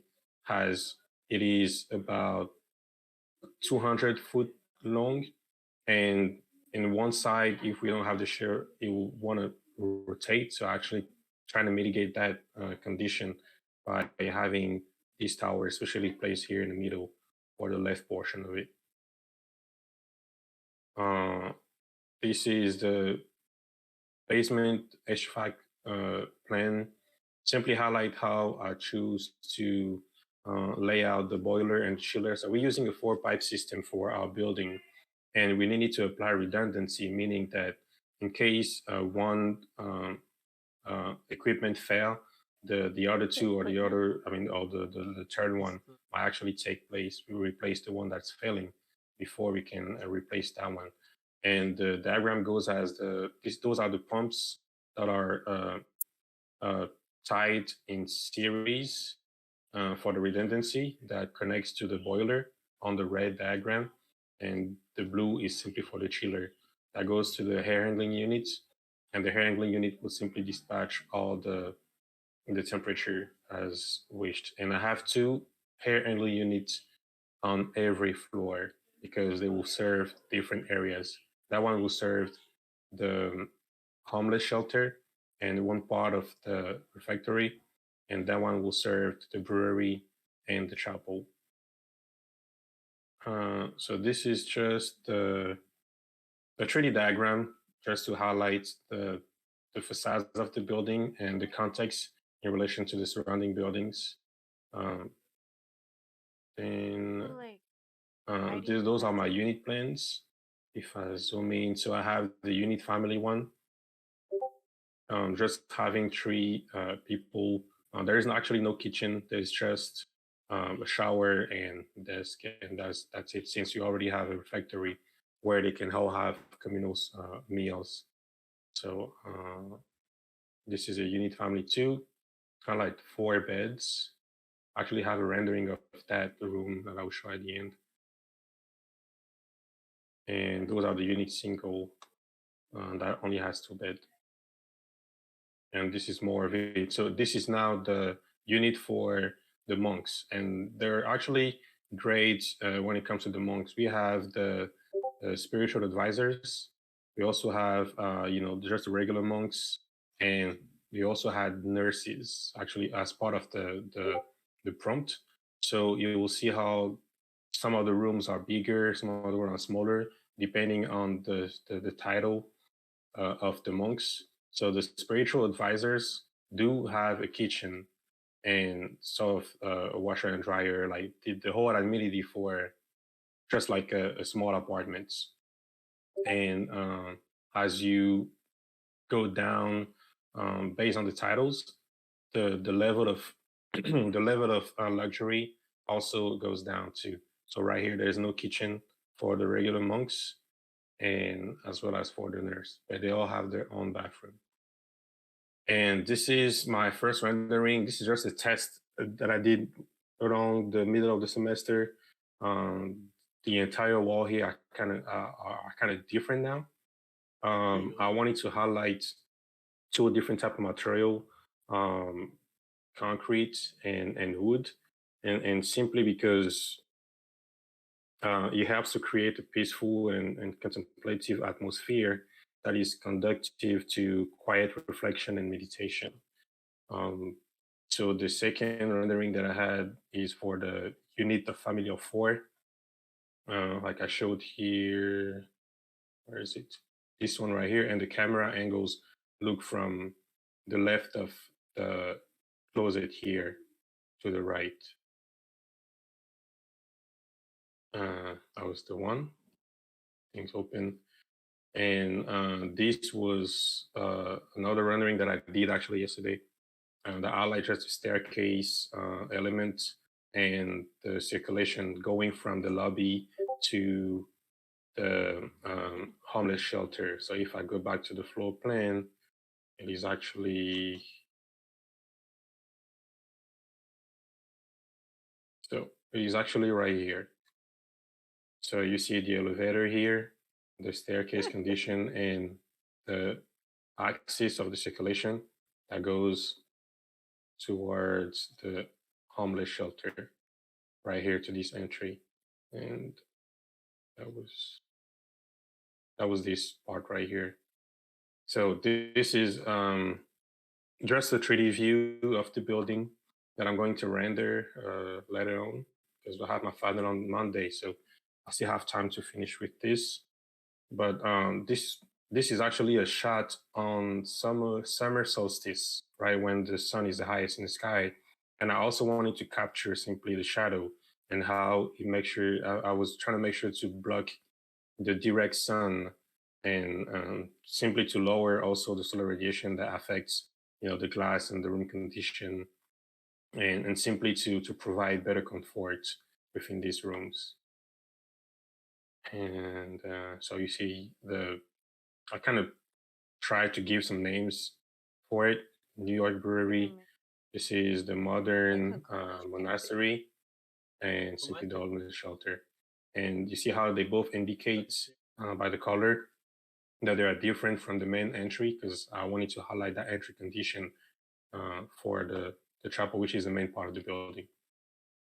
And oh yeah, that was my last image. So that's it. Open to the critique.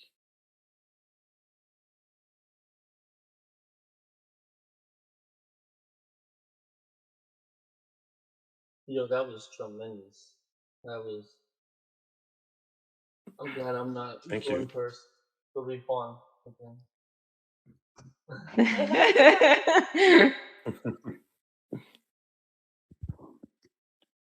Can y'all hear me? Yeah. Bro, why y'all gotta make me go first? All right. We're going in the same. Let's see. I took a bit of notes. All right. Can you go to the section axons you created? They're really nice, honestly. Very, very powerful in The- explaining circulation and detail there. Yeah, those. These ones, okay. Yeah, these are perfect. But is there a reason for each of them having different colors? Not really, just different programs. And at first they were all white, but I wanted to make the eye, read better. So I just, decided to put all the furnitures and the detail item in colors. That's it. And I just picked the random colors like that, like orange for the beer, and the rest it was just random, just so I can explain the different type of program that I have, going on. Okay. Yeah, I really like how you integrated the color to these section axons, but I was thinking maybe they can mean more than just highlighting these details, because I noticed they were highlighting the details you're talking about, but I was trying to figure out if they meant something more than just them being up just Luke. My bad. I'm reading the text. If they are doing more than just for visual look, or if they can be in a way showing the diagrammatic function of this building, such as the circulation, the actual purpose of these rooms and more things. Yeah, you're right. I like that, the purpose of the room. And if you can go to the south elevation, I really like that as well. It's a really nice shot that you got there. South elevation. It's this one. Yeah, yeah. This is really powerful in my opinion, honestly, because it really highlights how respectful you were to the surrounding built environment, like the other buildings, and highlighting the shadows and whatnot.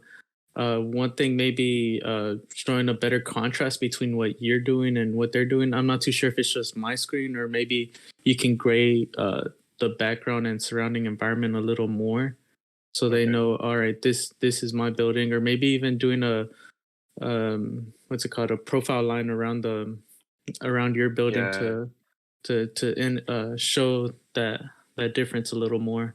But this I is a like really nice shot, honestly. I like that profile line. Yeah, it just really makes it pop out more. Yeah, definitely. I see what you mean. Mm-hmm. Let's see what else. Mm.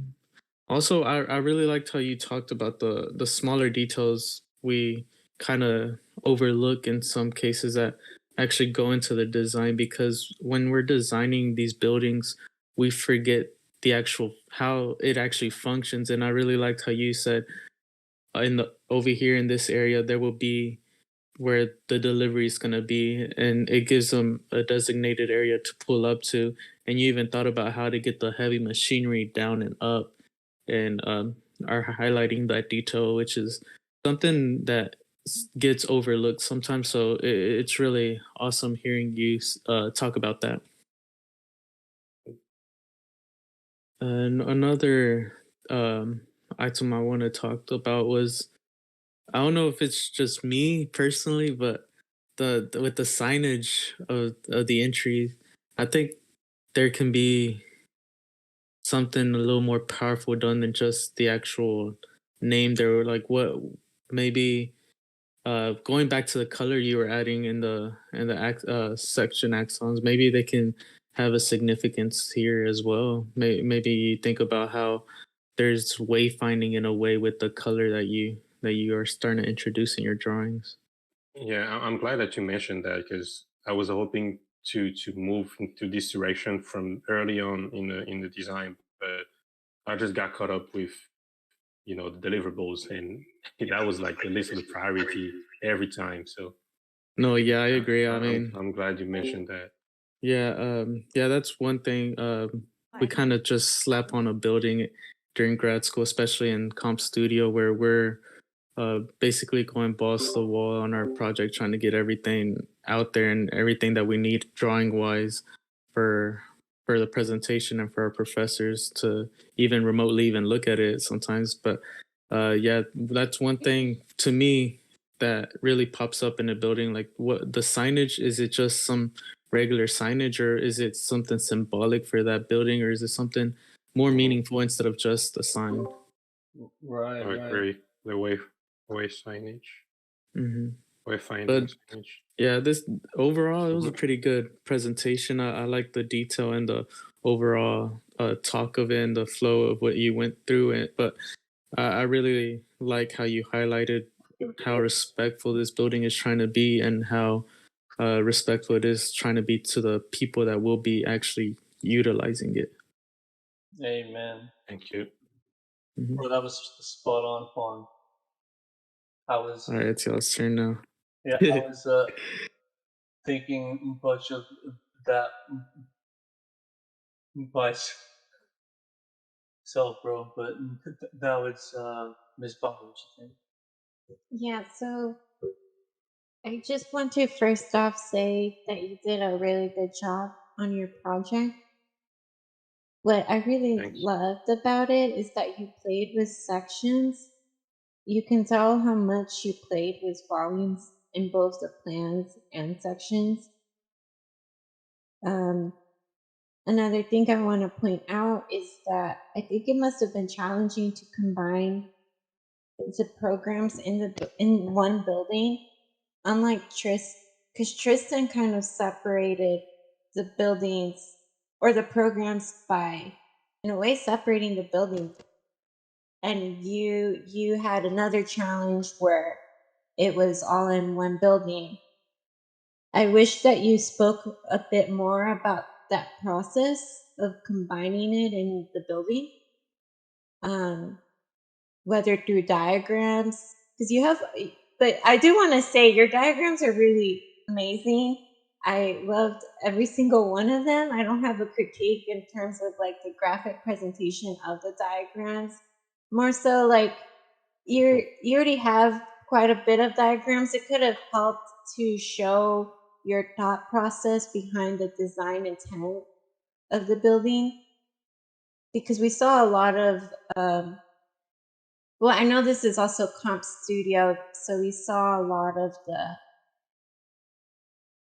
the detail in the building, which was amazing. I just wish I saw more of that the creative process, and seeing more of like what was your intention with why you place certain programs on the first floor or the triple volume. I wish I saw more of that, because I could tell that you really thought about it. And so it would have been powerful to even show that process. And one last thing is, I feel like the facade, I feel like the volumes were really strong in terms of like the facade. I'm not too sure. It kind of reminds me of a college campus, kind of like even where what was that place, Vandergrift, like that area at UTA. It kind of reminds me of my previous apartment, like my previous apartment in downtown. Which, I mean, it was nice. It was nice to come to, but it did feel like less hospitable sometimes. But I mean, I really did love, like, in terms of like what the facade is doing, right? I do like how the facade does highlight the volumes and spaces, and it highlights even different geometric conditioning happening. But that's all I have to say. Mr. Cupcake. Thank you.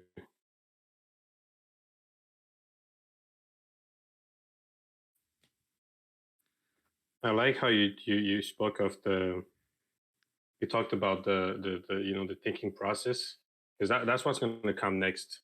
I just didn't have time to put all this together, but I was really trying to have that for you guys. But it was just I wanted to have the diagrams that will show how I started the process design. That's why I came up with the sketches first. Even it was even on my iPad. I had to like download it real quick to show you guys how I was thinking. But I hope I'll have it for the final. But that really helps a lot.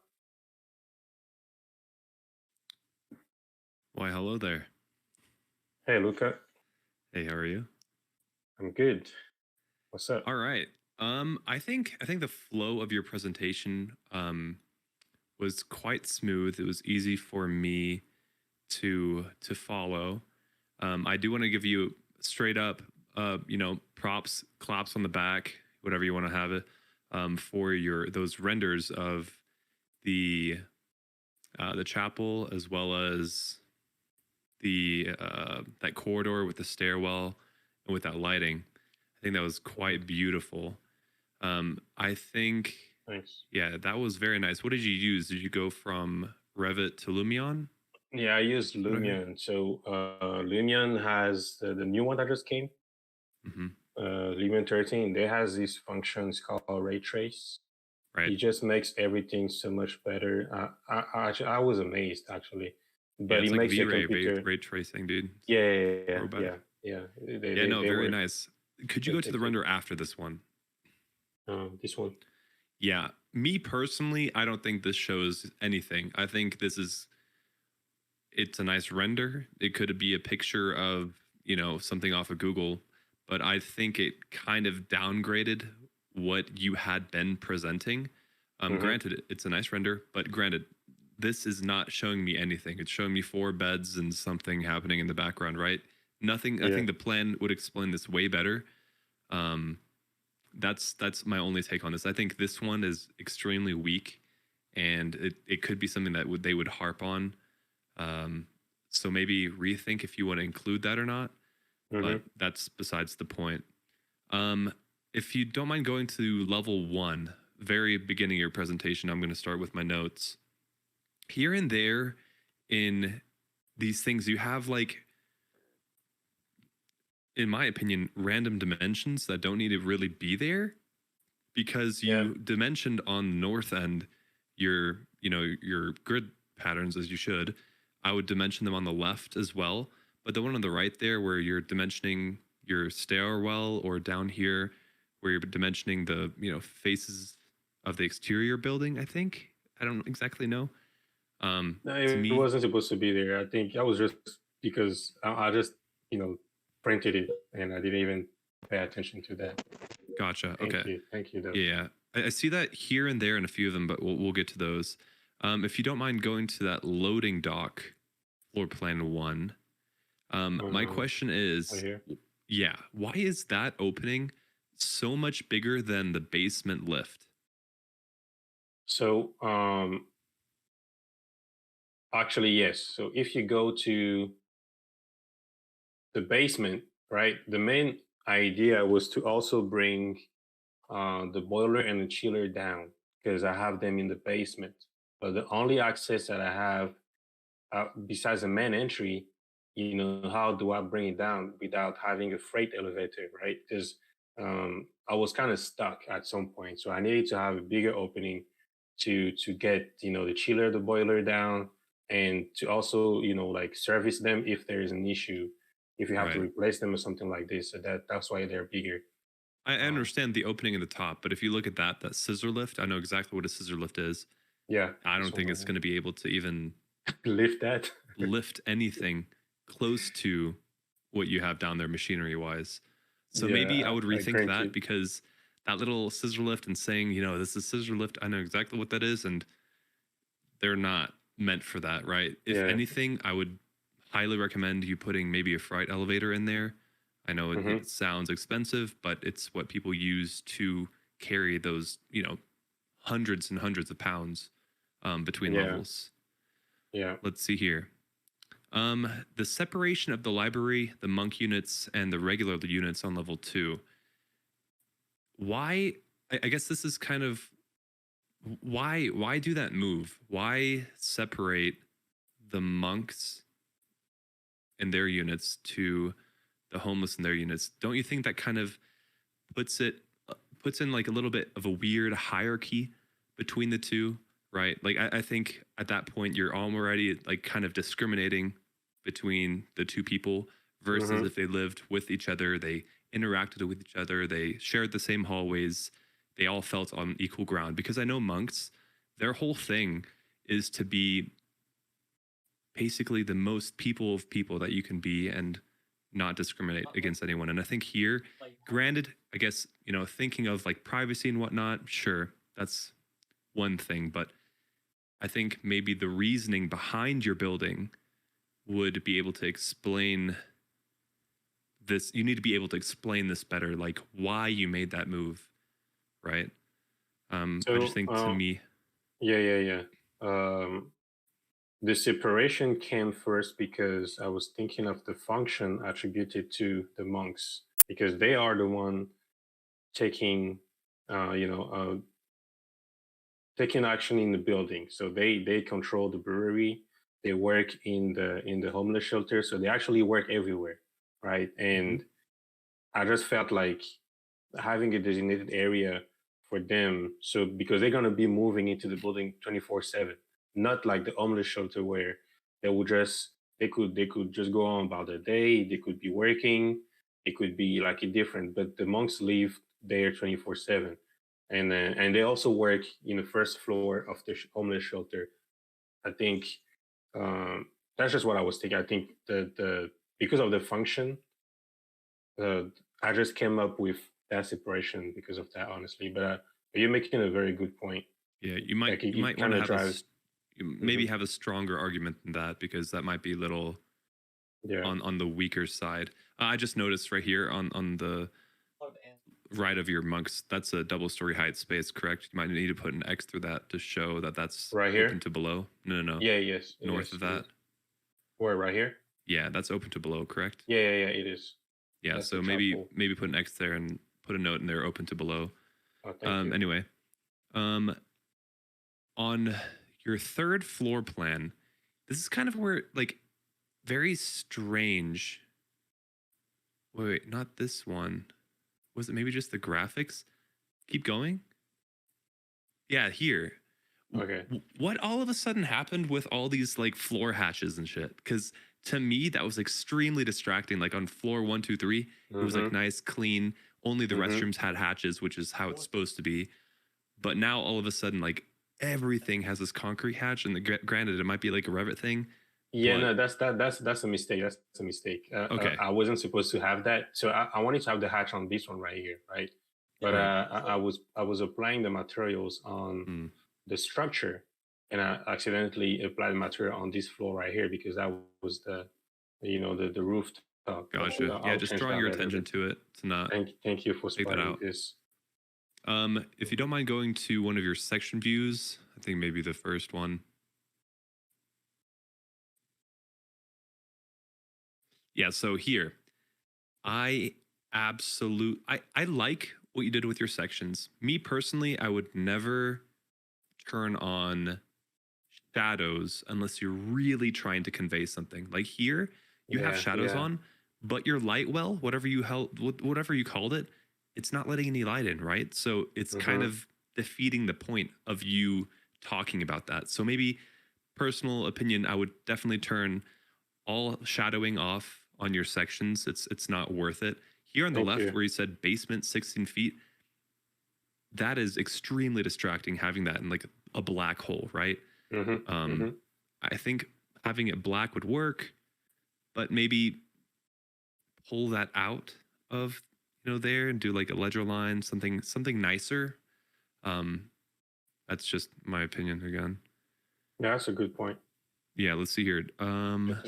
If you don't mind going to the chapel plan. Right here. Right. Granted, I don't go to a lot of chapels. I only visit very briefly if I am. But to me, this looks kind of very claustrophobic, I would say. I think it would, granted, I know Bijan is like either have things in 1 or 3s, never in 2s. But I do think that if you just had 2 rows and made them like look extremely elegant with just a with just like a an angled 2 that kind of follow that back angle that you have in the back of the room would maybe be nice. You could look into it. Just to me, it feels like that's a little bit crunched in there currently. I agree. Personal opinion. Yeah. Again. I mean, I tried different composition, but yeah, it's not too much of my priority at this point. If you go to a facade view, I'm trying to run through these as quickly as possible, Monty. I'm sorry. Yeah, again here, like random dimensions right there. You see that? Yeah. To me, that's just like I don't know why you have it there. It's just a thing. No, it's a mistake. Okay. Thank you. And you were saying like grand entry is like the modern monastery, right? That's supposed to be your grand entry, right? Yep. I don't see that, right? Whenever you have a grand entrance, like I think Tristan had a very beautiful one. It was large, it was bold. Here it kind of feels like you're going into the front of a Walmart. It's kind of like the single story height, and you just kind of go in, right, through some double doors. If you I think really need to emphasize this big opening. Maybe don't have these like horizontal bars in there. Really make that a big rectangle versus like these small rectangles, and with like the little name thing on the bottom. Yeah, make it a double volume or even the triple. Make it go all the way top to the top where you have the railing at the top right there. Yeah. Yeah. Again, I do want to agree with one of the previous jurors. This looks like to me a collage of different thoughts that were meshed into a building, right? Different ideas do work sometimes, but I don't see, if I'd put this on like on a trace paper and I would try to figure out what your grid pattern is and all that, I personally, I don't know if I could easily do that, just because a lot of like the window sizings, the window placements are just not meshing well, at least to me.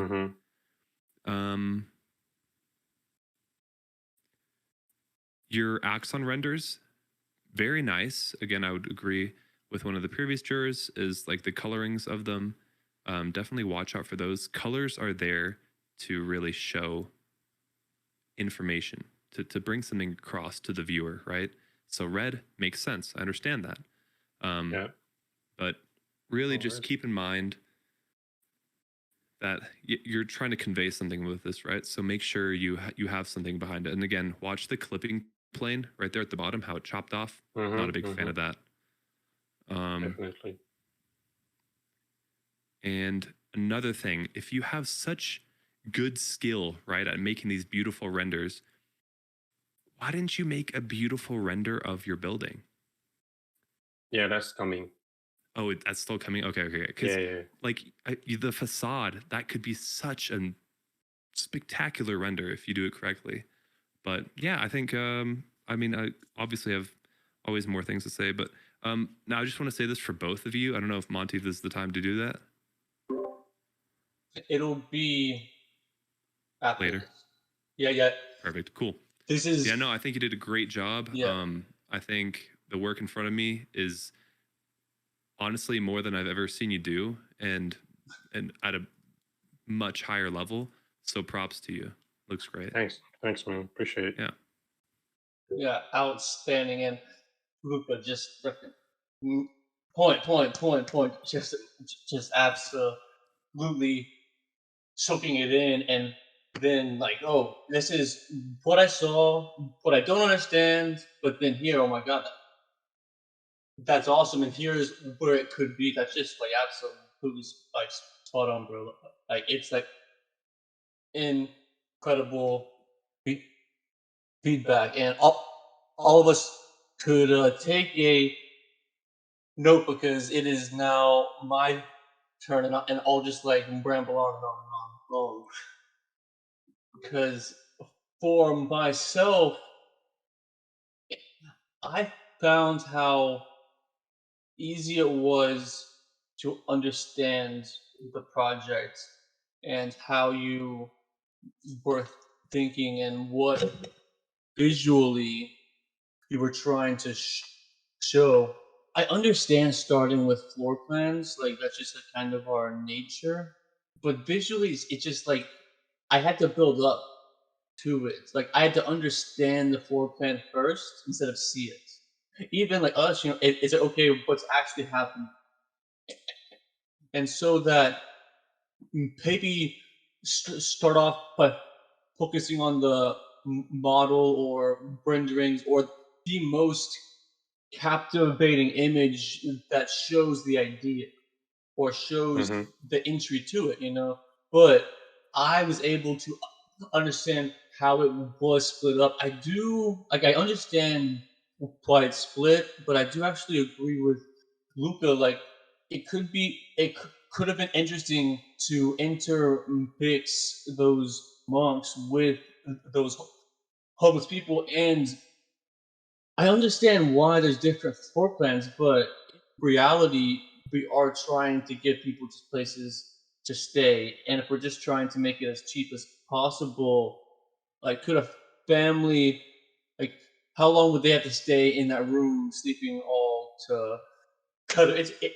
It's possible, but like most homeless things are very transient, and the people aren't staying too long. But I don't want to focus too much on the design because also it's set, so, and you'll hear plenty of that from the jury and also Luca, but here I'll focus a bit more on my just understanding of it, and basically after the floor plans and through the diagrams and then the renderings, I was like, okay, I understand, but I think visually almost go in reverse, go from the big to the smaller, and like because Okay. in our minds, I think it's easier to reference a bigger thing that this detail fits into instead of picking up a bunch of details and trying to put that in a big idea, and being able to read that well. So for how you tell that story, and frankly, I wouldn't even talk about the floor plans beyond the separation because they hate any kind of walkthroughs. Almost like like have them up there and maybe reference the individual stalls and how those thought of. But the party of the separation, that's evident.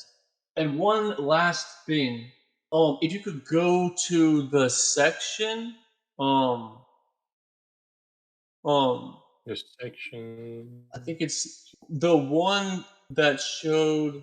Huh. So actually, two last things. One, quickly, I agree with Luca that that light well should have some kind of Photoshop light in it to show it. But here on Yeah. right on that one, just add in a few streaks of white, and it'll be fine, bro. Just make sure that it comes through, because then it'll be obvious. And the very last, if you go to the next drawing, in the next section, here it's really beautiful how you respected what a monastery is, and you put a cap on it, and then made a void in the building, and that's actually its own very pleasant space. Instead of just plugging it in and then like putting everything on it, it's like okay, it's here, but it plugs in around the others, and it's just quite beautiful how that was thought through and very respected and stacked. So props all Yeah. over. I like that here. Visuals were very compelling, and just overall like outstanding. And it'll be more of how you tell them the story. There's plenty here for them to understand. Even if you don't do any final renderings, which you definitely should, and those were outstanding. But I'll end it there and go to your main contestant, which is Search Mission.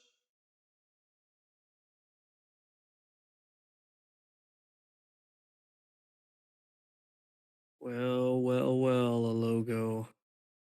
Yeah, my boy. It comes down to it. So I know you pretty well, logo, at least somewhat in a school setting. Yeah. And I know how you think a little bit. I know how you think on projects because we were partners for a studio. And I know that you're very technical technical oriented, and I actually see that as a gift. Um, and I think that those skills are really gonna come into play once you get out there in the job field, because those are the people that we need right now. Um, Yes, and man. those are the people that really make the project shine past the schematic phase. Because in a lot of firms, they'll have the main designers do the schematic stuff, the main massing, the facades, and they'll pass it off and not worry about skylight details, stuff like that. So I'm glad that you touched on that stuff. I think in other things, like you talked about the chillers and the boilers a little bit, which is, I know from experience, it took us a lot of time just to wrap our head around that and figure that out and put it in the drawing. But presentation wise, since you are so technically oriented, I think it's important to not get too in the weeds when you're explaining things. I Mm-hmm. know you were excited about that skylight, and it is a really important part of the building. Um, or maybe you just need to like concisely tell us, or rehearse it a couple times and kind of get the duration that you're spending on those items down a bit, because they are important to the project. But I know when we're sitting with a jury and we're listening to you talk about the basement lift for a couple minutes, people kind of zone out, and you don't want that to happen. You really want to keep their attention. So maybe, especially when it comes to jury, maybe try and, you know, stay on the main topics, I would Mm-hmm. say. Mm-hmm. Definitely point out the details that you're proud of and that you think are designed really well.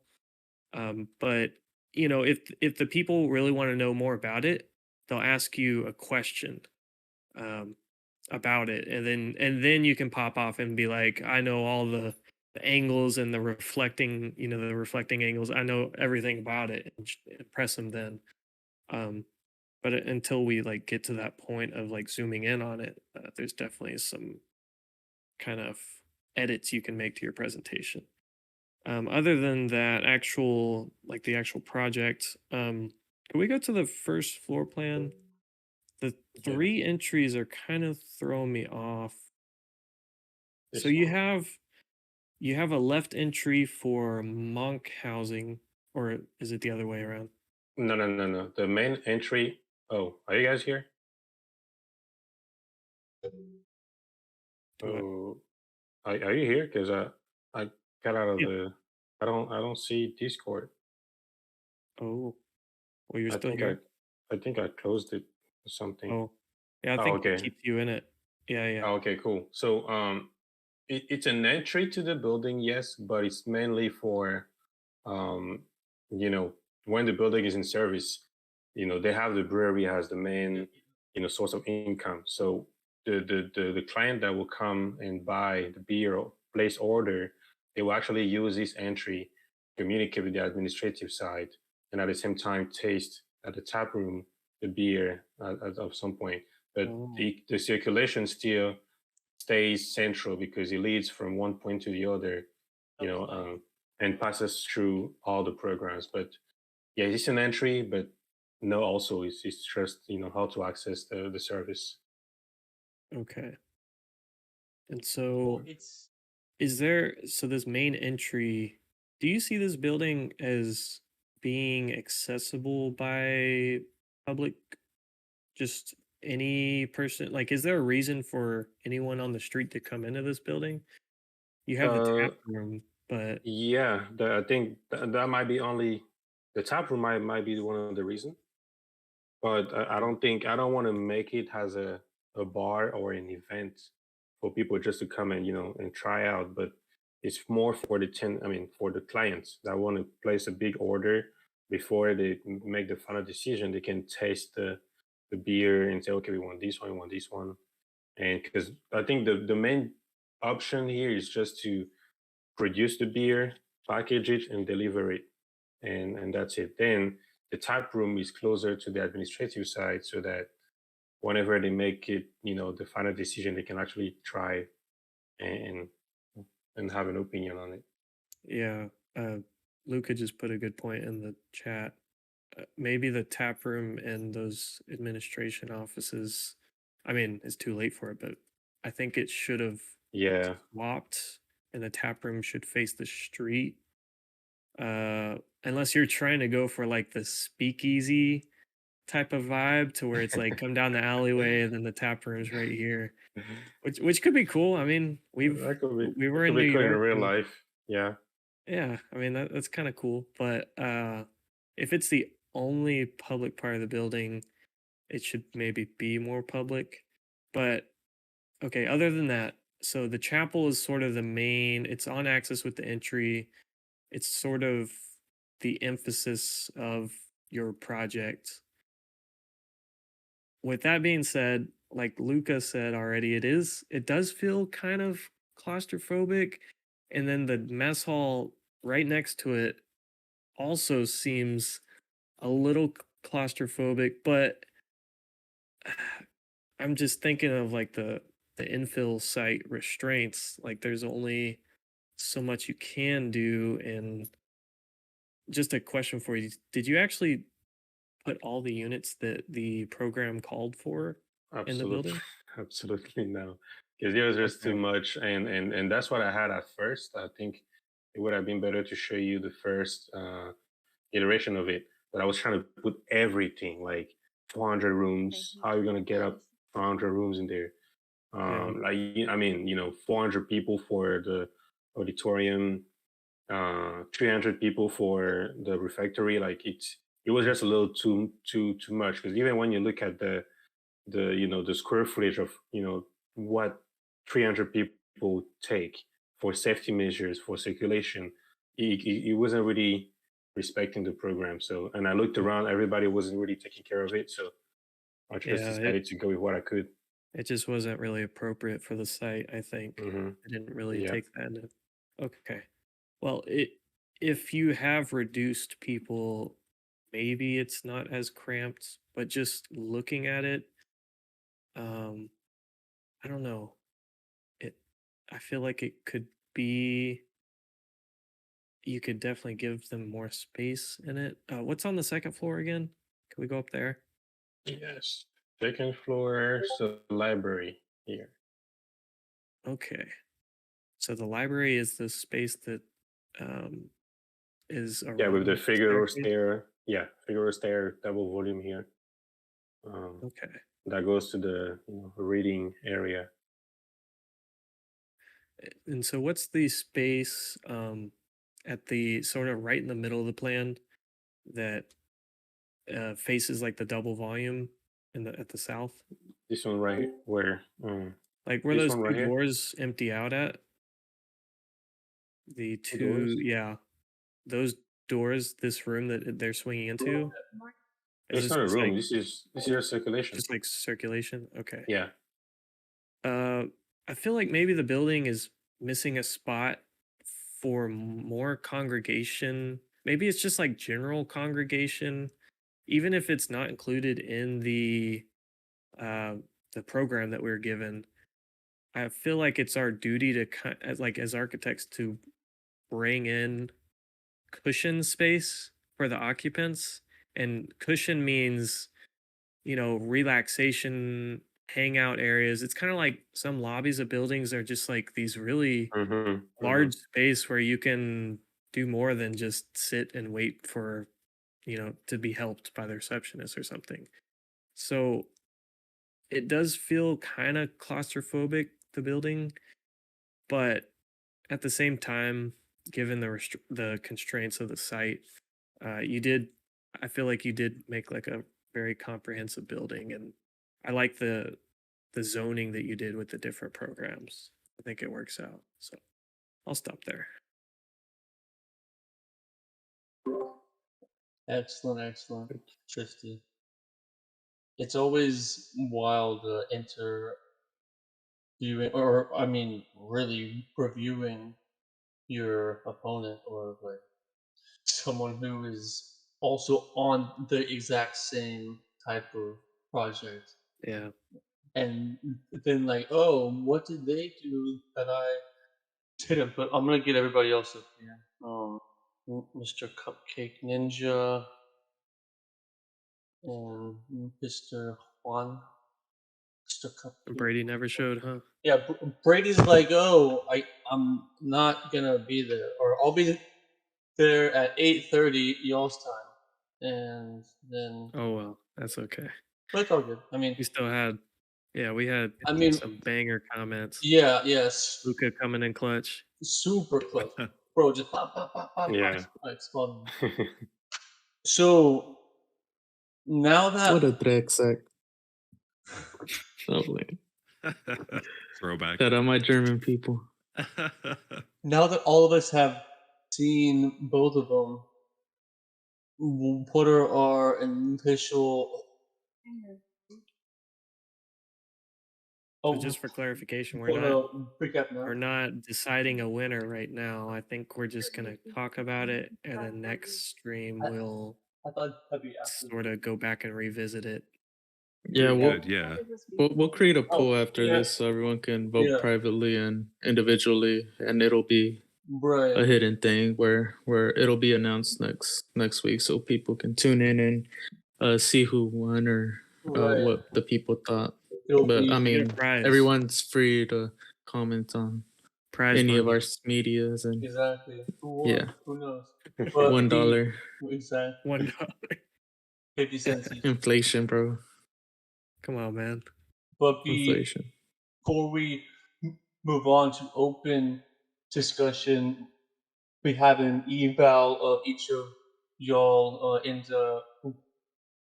visually, and this is just focusing on the presentation of it, because here, like, again, the all in all, it won't change, and this is basically also trying to recap all that we just said, because that was a lot. So Yeah. Oh, can I start? well, it would have been Punish. She wrote out like a bunch of Well, it's comments on. it's more of a recap, not an evaluation. Okay. It's not biased. It's just to show like what we've talked about so far, and then yeah, you can start after Juan. But All right, sounds good. So both these students are in Bijan Studio for their design comp requirement, and then for those who don't know, Comp Studio is a class provided by UTA that focuses on the construction document aspect of design. This class is designated for graduate students to prepare them more for the workforce and the practical side of this industry. Both these students followed the same prompt. Their site is located in New York City, in the area of Manhattan. The program of these projects was to unite a monastery and a brewery, and then a secondary program of homeless housing. All students had a choice of 2 locations, both along Henry Street. One is an existing parking lot that is more of a connecting site. The other one is surrounded by buildings, and that's known as the info. Both of these students happen to choose opposite sites, and they both have a different aspect of how they dealt with this requirement. All good. All right. Very nice. Great, Good. great recap, and even that we could even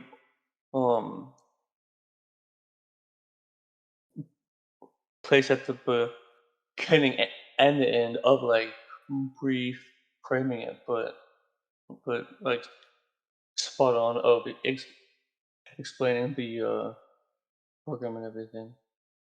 Fawn, what you think? No, yeah, this was great. I like doing this as a collective because we all get to see how our brains work, but how better our brains work together.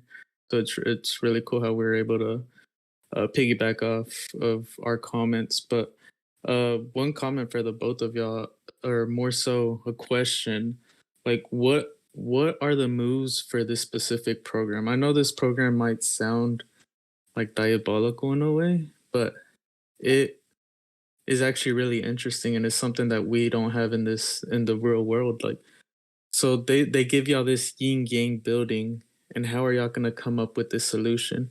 And I feel like y'all did great. Don't get me wrong, but I feel like it's something y'all need to truly think about. Like, why am I truly building this building? like what is the purpose of it, and through that be able to speak it into your building, all the plans and your drawings and all that. So what is truly the purpose of this building? Is it to get it built and have all the program that you asked of me for, or am I actually building this to create a new lifestyle, a new form of building that can better these people's lives?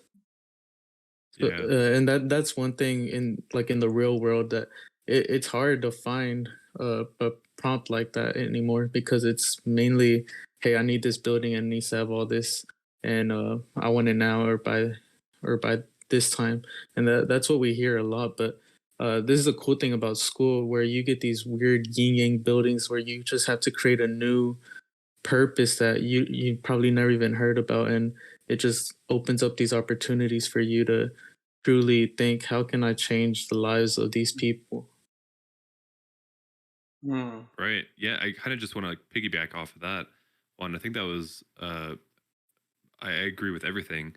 I would say though that the best way, at least in my brain, to get that across to people is to dumb everything that you have down, right? Instead of showing them extremely complex plans that you've just slaved over for months and months, right?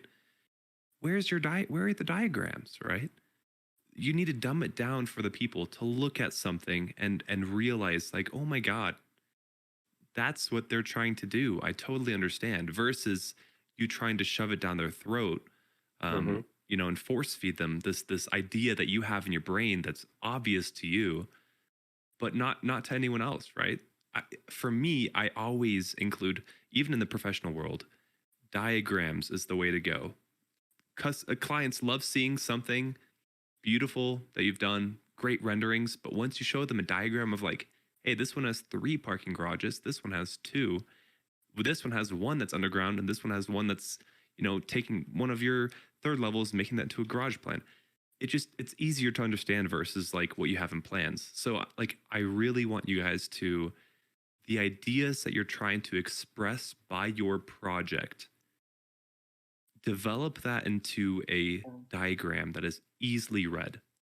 That's the play. You're going to win everyone over if you have a good diagram that anyone can understand. And then you just prove it with the work that you've done. Amen. I want to add on that as Super well, true. because I think the diagrams, like Luca was saying, is really important. So something that I'm actually surprised I didn't see from either of you is kind of just like more fun with the project, like even just like watercolor, like a perspective view. Like it could have been cool to see like Tristan's like kind of garden area with the closer, like a watercolor drawing of that view of someone just laying there looking at the buildings, like just and yeah, and I mean even like the logo didn't do that either. He showed some renderings that did show some rooms, but it could have been like just having fun with it. Like you don't have to rely on just these softwares to have fun with your project. You can rely on your hand skills and show something that you want your client to see and that would convince them to continue with your idea. Amen. Sure. Sometimes we get too lost in the sauce. That's what I was going to say. Exactly. Yeah, you're like Yeah. it's comp studio, but it's still a final college jury. So just keep asking that question of what do I need to show to get my idea across? Batteries out of there. Quickly. Yeah, we went through 2 batteries. I have to buy that like pass-through battery thing. Should we? Continue what you're saying. What was I saying? Oh, it has to be as easily readable as possible. Because if it isn't, then they'll just ask questions in confusion instead of okay, I understand. Let's talk about it. Because there's nothing worse than being like, guy, you don't get it. But if we are ever in that space of you don't get it, That's on us.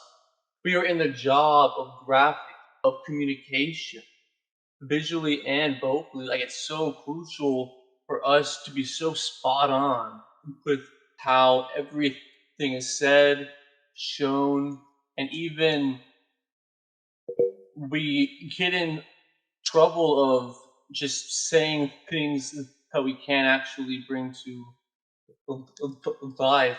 But here, again, to echo that point with a logo, both of y'all started with the floor plans. I mean, you started with sketches, yes, but and site, yes, but when actually showing the building, I couldn't see it. Granted, this is a PowerPoint. This isn't like everything's up there. But even how you talk about it, like I assume that's kind of how you might have walked through it, possibly. But it's crucial of how it's said and in what order, the whole story, the whole arc, and that's also the whole point of this is to be okay. I've said it once to people. What's my actual art? Because for myself, especially stuttering, I must be very picky with my words. And so I always, instead of trying to ramble on and on or even stutter a bunch, it's more, okay, what am I trying to say? And then just say that. Don't like focus on trying to be too fancy or explain every idea. These people can read plans.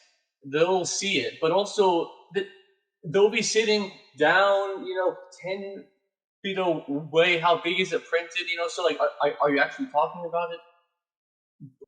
But more just focus on starting at the macro and then going inside the building, because that's also how every other person will ever experience it in the brain. Right. Hell yeah. Well, I can say just by this experience, this little podcast here has probably been a big redemption and saving grace of my experience in grad school so far.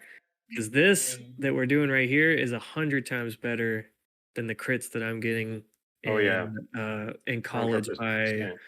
education professors. So What? it's pretty well. I mean, No way. that may just be my experience with the very limited professors that UTA has. Because I mean, I've had Bijan. I've had this whole experience before. Right, that's also He's all the information he's given us this semester is nothing new from undergrad. Maybe a few things here and there, but not trying to rag on him too much because he's a smart dude and he's taught us a lot. Bro, he's So amazing. Chill. uh, Chill, bro, chill. yeah, no, Chill. no. Bro, he He's took us great. to New He's great. York. Chill. Yeah, I'm playing. exactly.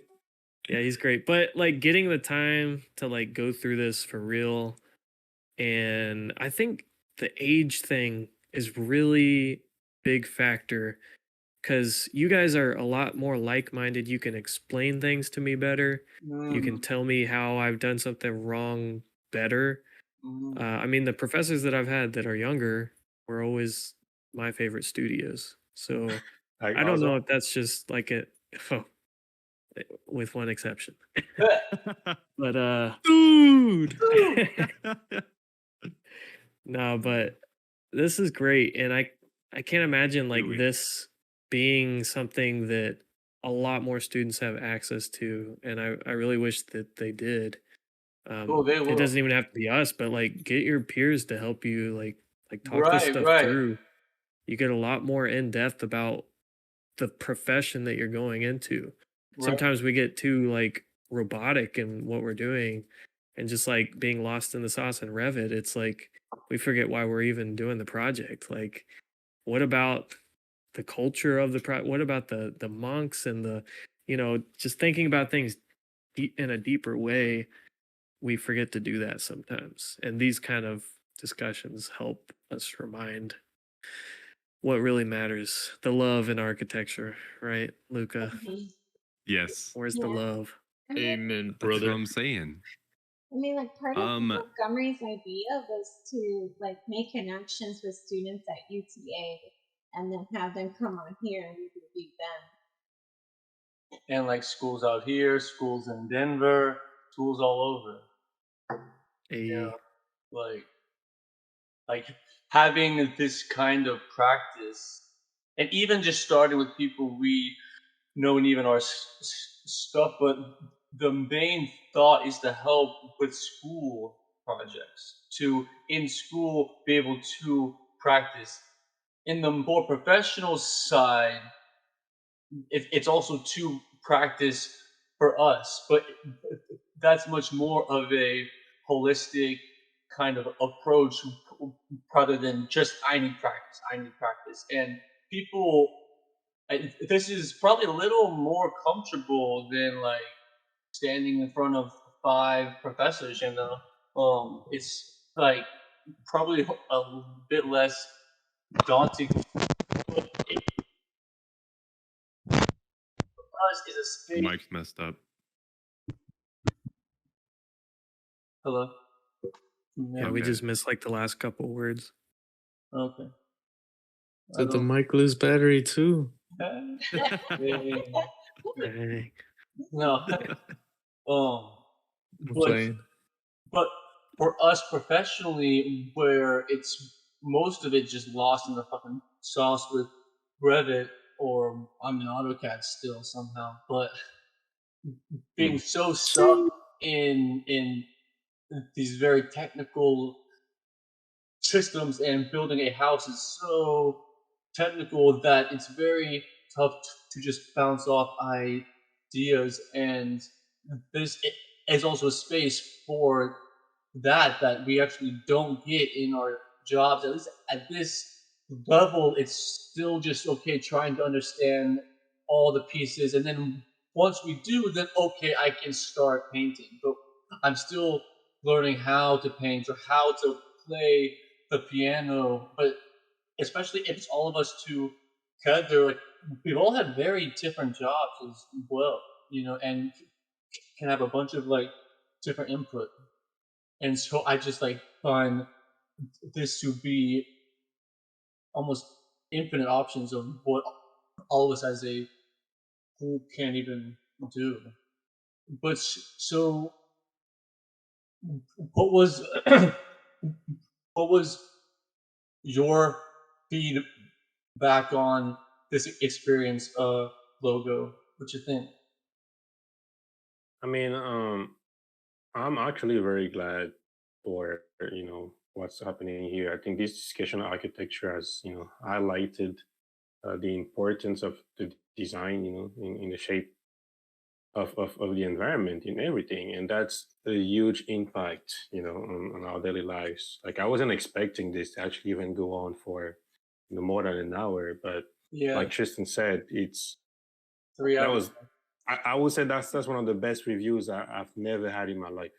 Technically, you guys were able to pinpoint Yeah. each of the pages, like because that was even rushing coming from school trying to put something together, and it's also helping me better express myself and go on from the design process, the delivery, and like and kind of bring everything together for a better presentation. That's overall, like I'm just so excited that this continues and go on forever.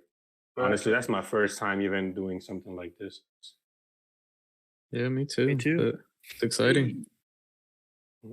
Yeah, Yeah, it's a lot of fun. I do want to say like props to you guys for pulling, this together while being in school. I know the grind that you guys are in probably. Especially I don't know if it's like finals week, but I guess right now maybe you don't have any finals in other classes, but still, it's thank you for putting it together for us to look through. I do, however, have some other thoughts that Keep could going. relate and Yeah. could help both of you Yeah, keep on rolling. produce. Okay, perfect. Um, so I saw both of your roof plans, right? Um, usually I know how we teach it in school, but usually you want the slope to be to the side of your building, not to the center of your building, to help with cost and to help with plumbing, because you want water running off the building, not into the middle, and then you having to try to drain it. So that's just like a quick thing of like roof plans. You usually want that to go drape off to the exterior sides of the building. Let's see here. Base idea of the overall scheme and how it interacts with the surrounding context. That's kind of what I wrote down to myself, of like a question that I had while you guys were presenting a project. And I couldn't quite put together how it fits with the surrounding context. And I wanted to see it, but I never really saw a site plan from anyone. Maybe I missed that. Maybe, that was skipped. But to me, that's extremely important, of how it fits in with the surrounding context and where what is. Like Logo, you said you had a church next to your plot. Like, I would have never known that if I didn't ask, right? Yeah. That's just like one of those things. A site plan, something really simple, like just dumb it down, right? It doesn't have to be anything crazy or hard to do. I mean, maybe it'll take some illustrator time, but easy does it. Again, I said lack of diagrams, dumbing down big ideas, right? Let's see here. Lacking of why the design. I always feel like when people present, they always forget to say or describe why they chose to do something, right? Why they chose to put a shorter building here and a skyscraper here, or why they chose to carve this out of the center. Something like that is always very good, just the whys of things versus telling them what is where, right? People can read plans. They're not dumb. We're not dumb. But we can't read minds, right? So if you express why you put something where and the reasoning behind it, it'll speak for itself. The same goes for lack of evolution of your project. Sometimes it's good to see how your project went from one space to 4 spaces, right? And why that thought process happened versus just showing us the end result. Sometimes professors love going back to, form 2 and been like, this would have been actually like really nice. Not saying that your final result wasn't, but it's a discussion thing of like, hey, this is my evolution of the project. Here was a scheme with 4,000 square feet of reusable space that wasn't used, and here and there I clipped it down to this square footage, and then I made it even more lean and even more eco-friendly with these changes for my final scheme, right?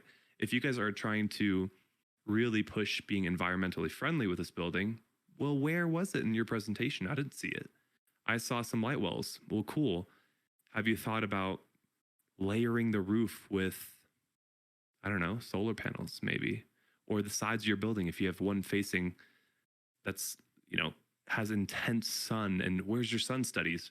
I mean, these are all like sun studies I threw in my final too. It was super easy to do. There's a website that you can use. But anyway. What's the website? Damn, I'd have to look again. Oh, it's all good. I just Yeah, I'd have to look. Thought it might be known offhand. It was super useful. Literally, you type in. Well, you're not using Grasshopper? What's wrong with you, Ladybug? No. This thing, like. Is it better? Oh, maybe I should share my screen. Yeah, but AI? basically, AI sunset. You type in your coordinates and you ChatGPT? No. It'll tell you everything about the site, and it gives you a really nice diagram of it too. But anyway, where's my other thing? Yeah, how it's being eco-friendly is a big thing for me. I think that at the very start of your presentation, I wrote like a few things down that you guys kind of had to hit, right? The chapel, the library, the cluster, dining hall, dorms, making it very eco-friendly was a push that you guys had. and 10,000 square foot brewery. All these things can be brought across to the jury without listing, like, here's a 10,000 square foot brewery. Cool, check. No, make it nice, make it fun, make it a story. There is thought and there's creativity behind what you guys did. So just bring it out there, bring it out to the people in your own way, right? You don't have to be rigid. You don't have to follow like the super analytical school structure. No, you're also your own people. You know how to present, right? If they have questions, they're going to ask it, and you're going to have it on your boards because you checked all your boxes, but maybe you didn't just say all of it, right? I think creativity in expressing ideas is one thing that you guys could work on. I agree, 100. Yeah, Luca keeping it real over here. Trying to help, man. I know you guys, when if this like really goes through, and if you really look into like recoup what every one of us said, and really try to think of how you want to present it, what you want to have on those boards, because I know there's a specific number. I bet. Don't only listen to what Bijan wants as a checklist, right? Really think about what will nurture and what will profit for what you're trying to express in your design. Yeah. And the checklist will come. Like, that's more for the people who can't think of it on such a high level, but also it's important to have all of the spaces, because if you don't have the cloister, well, then it isn't a monastery. Is there a space to really meditate? So like having the stuff is crucial, but that is just so spot on of how it's crafted, how it's spoken and shown. That's it. You'll have plenty of info. Maybe a couple more that Luca mentions, but you also all probably have them, because we also didn't see everything. And you'll have a physical model? No? Yes? Yes. Yeah. How's that coming? Where them bad boys So- at? Where they at? So Whip it out! he's requiring a very small scale. It's 1 inch equals 50 50. Yeah. feet. It's really Imagine. small. It's like Dude, that's tiny. You yeah. want it to that's be the one- super detailed. Yeah, and they So want it's kinda lots like of a site facade plan. detail. Right? It is like a site model. So Okay. that's required. There's an optional 16th inch model that a lot of people are not going for. Of course. I am. You are. Let's go. Bro, where's Is it that you a at? logo? Nah, I'm not doing this. I'm good. It's Oh. it's under construction. I mean, we'll see if I have enough time. Definitely, I will do it because I want to do it. But since it's optional, I'm gonna go for a deliverable first, and then we'll see. When Yeah, is the I feel final? you. My final is on Monday. Tristan's on Tuesdays, actually. I got one Oh. more day. Yeah, putting it in close. Where they separate days? Is it like the classes divided?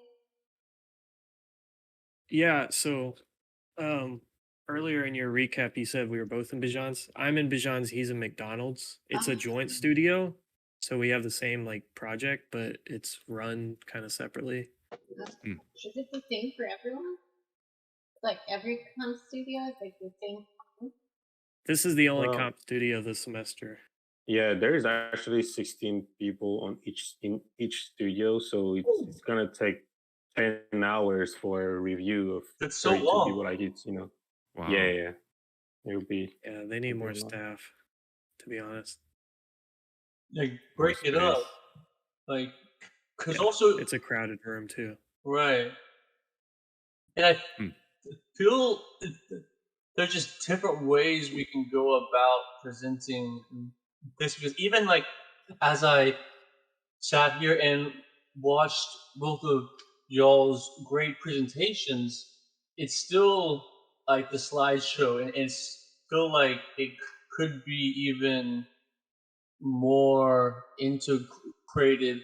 Not everything has to be a video, but frankly, video is the most interactive media out there. You can also add text, so Yeah. not everything is Alamouty's class where it's always video, but there might be some in between of so will it be all printed out, I assume, or screens? Prints? Yeah. Must be John and McDonald's. I'm sure it'll be Prince. Yeah. Yeah, it will be Prince. It will be Right, Prince. right. Yeah. What you got? Yeah, so I have some more comments I want to say as well. I just feel like where were the people in these projects? Like, how will this building serve them other than the providing services? Because building is more than just providing services. It's also a It's a landmark. living organism. Yeah, it's like an organism, a whole ecosystem. And I just feel like there wasn't a lot of that discussion of like how is this directly impacting the people in this area. Even if it's not looking too much into the cultural societal area in that neighborhood, but even just like because I know like the secondary program is homeless, though that wasn't really mentioned much other than in the prompt. I feel like that could have been addressed more in the presentation about how this is helping homeless people, because I feel like that's the intention of this prompt, is to address how this building could help people improve their life. And that wasn't discussed much. Like, what is the story behind your building? How can it either positively impact the community, whether it's through the programs going on inside, or just the even aesthetics of it, or even just improving pedestrian like circulation throughout. So I know like another thing is for like Tristan directly, is his building was in a parking site that could have divided 2 different streets, and he didn't. So why didn't you? Like, to improve even just how people circulate in that area, whether it's there has to be a purpose between blocking it off, because it was the connecting site. So now it's not connecting, and that was kind of the advantage to that site, and you kind of closed it off. So I'm just wondering why. Like, how do these buildings integrate into the community, even aesthetically, from materials? I think it could have been, I mean, I don't know this area too much, but just off the quick glance that we had looking at it from street view, it seemed like all the I mean, granted, I only had like 5 seconds to look at it, but it seemed like the buildings were pretty consistent in material. So would your buildings address that? Because also, if this is a low income area, you don't want your building to stand out too much to the point that it looks like gentrification or like out of place. And so if it is out of place, like I couldn't even tell if it was fitting or not. So I can't say if it did fit or not. But if it didn't fit, why didn't it fit? In terms of material, how it looks, like, is it too fancy? Does it look expensive in this low income area? And if it is, why?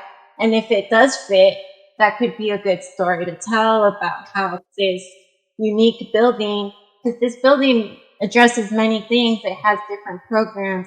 So it could be nice for it to stand out, but there needs to be a reason behind that, and that wasn't really said too much. And I also want to say that, like, when you're presenting, you should try to think of yourself as a salesperson to try to sell this idea. And in order to sell this idea, you want to talk about what makes your project unique, what makes it stand out. Like if you were in a competition, how would your project win?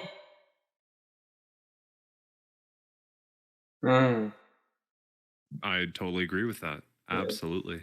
Spot on. Yeah. I If love you these were- comments, but it makes me sad that I can't go back and do it right because I found myself just caught in the grind of the Yeah. gears. Well, I which mean, is a I don't sad think it's story. a lost opportunity, right? I think somehow maybe you can twist what design you have and say that you're trying Right. to pull people into your building, circulate through your building, and then they can exit either way, right? Yeah, I don't know how you want to play that, but definitely I don't think you would want to lose that connection pathway. sure. For me, I remember when I presented my final, it was the connector, right? It was connecting the two sides of UTA. That was one of my big projects, right? You don't want to put a building somewhere and then lose something. That was all our projects. Right. I mean, We Right. all did that. yeah. So I mean, you need to have like an overarching idea that goes along with your project. Like if I ask you, Tristan, like, what is the one main idea of your project? How would you explain that? It probably would go along the lines of connecting the streets on both sides. Okay. Well, So then show it. exactly, and I you could answered use a that. diagram that literally just, draw the axis through the site. Yeah. Yeah. Then reinforce it more as the actual plans are explained, and keep going back to that first idea. And also, if they ask that question, just answer. Don't be like, oh, it's something along the line I'm thinking about maybe. No, it's about connecting streets or to the street. Like, it's about this. It's about X. So like hold it. Like it's your idea. Like Yeah, 'cause- who else will defend it? Yeah, because also that aspect of connecting streets could have created this nice urban moment. Will defend it. Yeah, it's quite urban, and it's probably also a bit quiet up there. Like it's probably crazy on the street. But also it has different heights and a almost true courtyard space. I mean, it is because the other building. Like it's like this pocket carved out Yeah. and raised up. Bro, all this reminds me. Y'all remember we all had Bijan our final semester, right? Undergrad. Yeah. Oh yeah, All logo. of Luca, us- we were all in. All of us Hey, have Vanessa. all right. That's so funny. This- All of us have. That is funny. I had to mute him. Boo. But it's just y'all remember Marone's project, the final jury. Of course. The Sky Lounge thing. Yeah. Exactly. This just reminds me of that conversation. Gatsky, dude, Yeah. we need to get him on here if we ever can. But That'd be- Gatsky, whenever he's like Go. what is the point of this project? Not in a rude way, but he was like, why not have the the lower income people at the very top, and then that workout room or whatever we had up there, I forget, where the lower people were at, and make a statement with that building. Like, what is it that this building wants to be, and what is it trying to say with this program, with its facade, with with everything. It's a living organism. So what is it trying to show the world? How is it working in this built environment? Like, this is an ecosystem, and how does that fit in there? It just reminded me of that project and how it went, and Gatsky's comments on it. And now it's just like, whoa, like this building has a story, and I'm the one telling its story now. Like, what is going to be the chapter that is going to bring in the people and let them know that, hey, this book is really good. Yeah. Damn. Man, Gasky was on his way out too. Yeah. Bro, yeah. Had his last class, and he was Yeah. gone. Yeah. Oh. He was out there smelling models. That's how we got to think. No, We like got to think like Gatsky on the way out. just go and be in a rock band. He did. Yeah, he just. Hell yeah. Essentially. But I mean, if he's interested, we might be able to swing it and have it on. Would y'all like want to do like a flat out interview or like have him be on the panel? I mean, because he hates juries, so I don't think we could have him on Yeah, no. juries. You know, but It should be more one-on-one, or not one-on-one, but like his experience. I or guess. even like politics and architecture, because he would go off on Dude, that. Like Yeah, just that's a the regular one- talk. Yeah. Gatsky with anything that has to do with the actual emotion of architecture. hey, That dude just goes off whenever it comes to actually describing what emotion and what characteristic an architect or architecture should have, or what can it be. Right.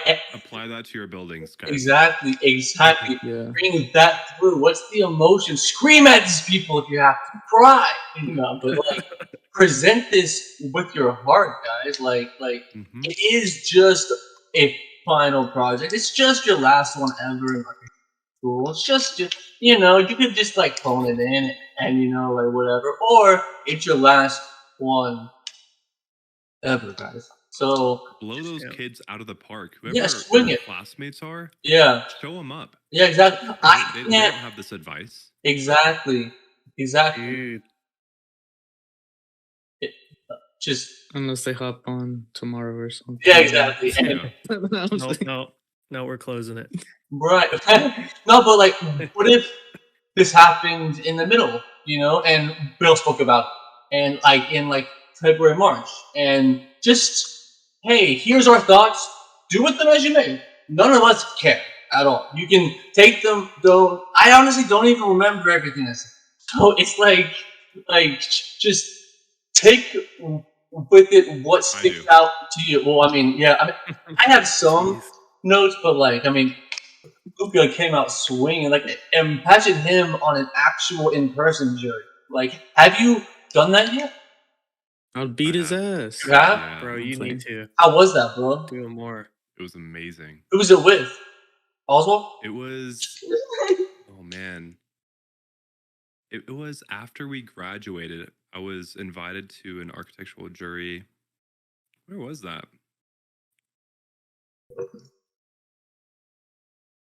Damn, I don't even remember. Hold up. Where was that? I don't remember, but I remember the experience was amazing. It was, I mean, basically just like, you know, people trying to present something. Oh, and I did it for my firm too. I did it for HKS and I did it for my current firm, Davis. In the office? They had people, Or in like the students? office. The students would come in Ooh. and present in front of whoever, you know, was available at the time. And you'd sit there and you'd work with your PC and like listen and here and there write notes, and then you send it with comments. Yeah. Awesome. So, it's awesome. Well, that's a win-win for the company or the people that are actually they're Yeah, giving the comments and then people giving the presentation. That's absolutely. smart.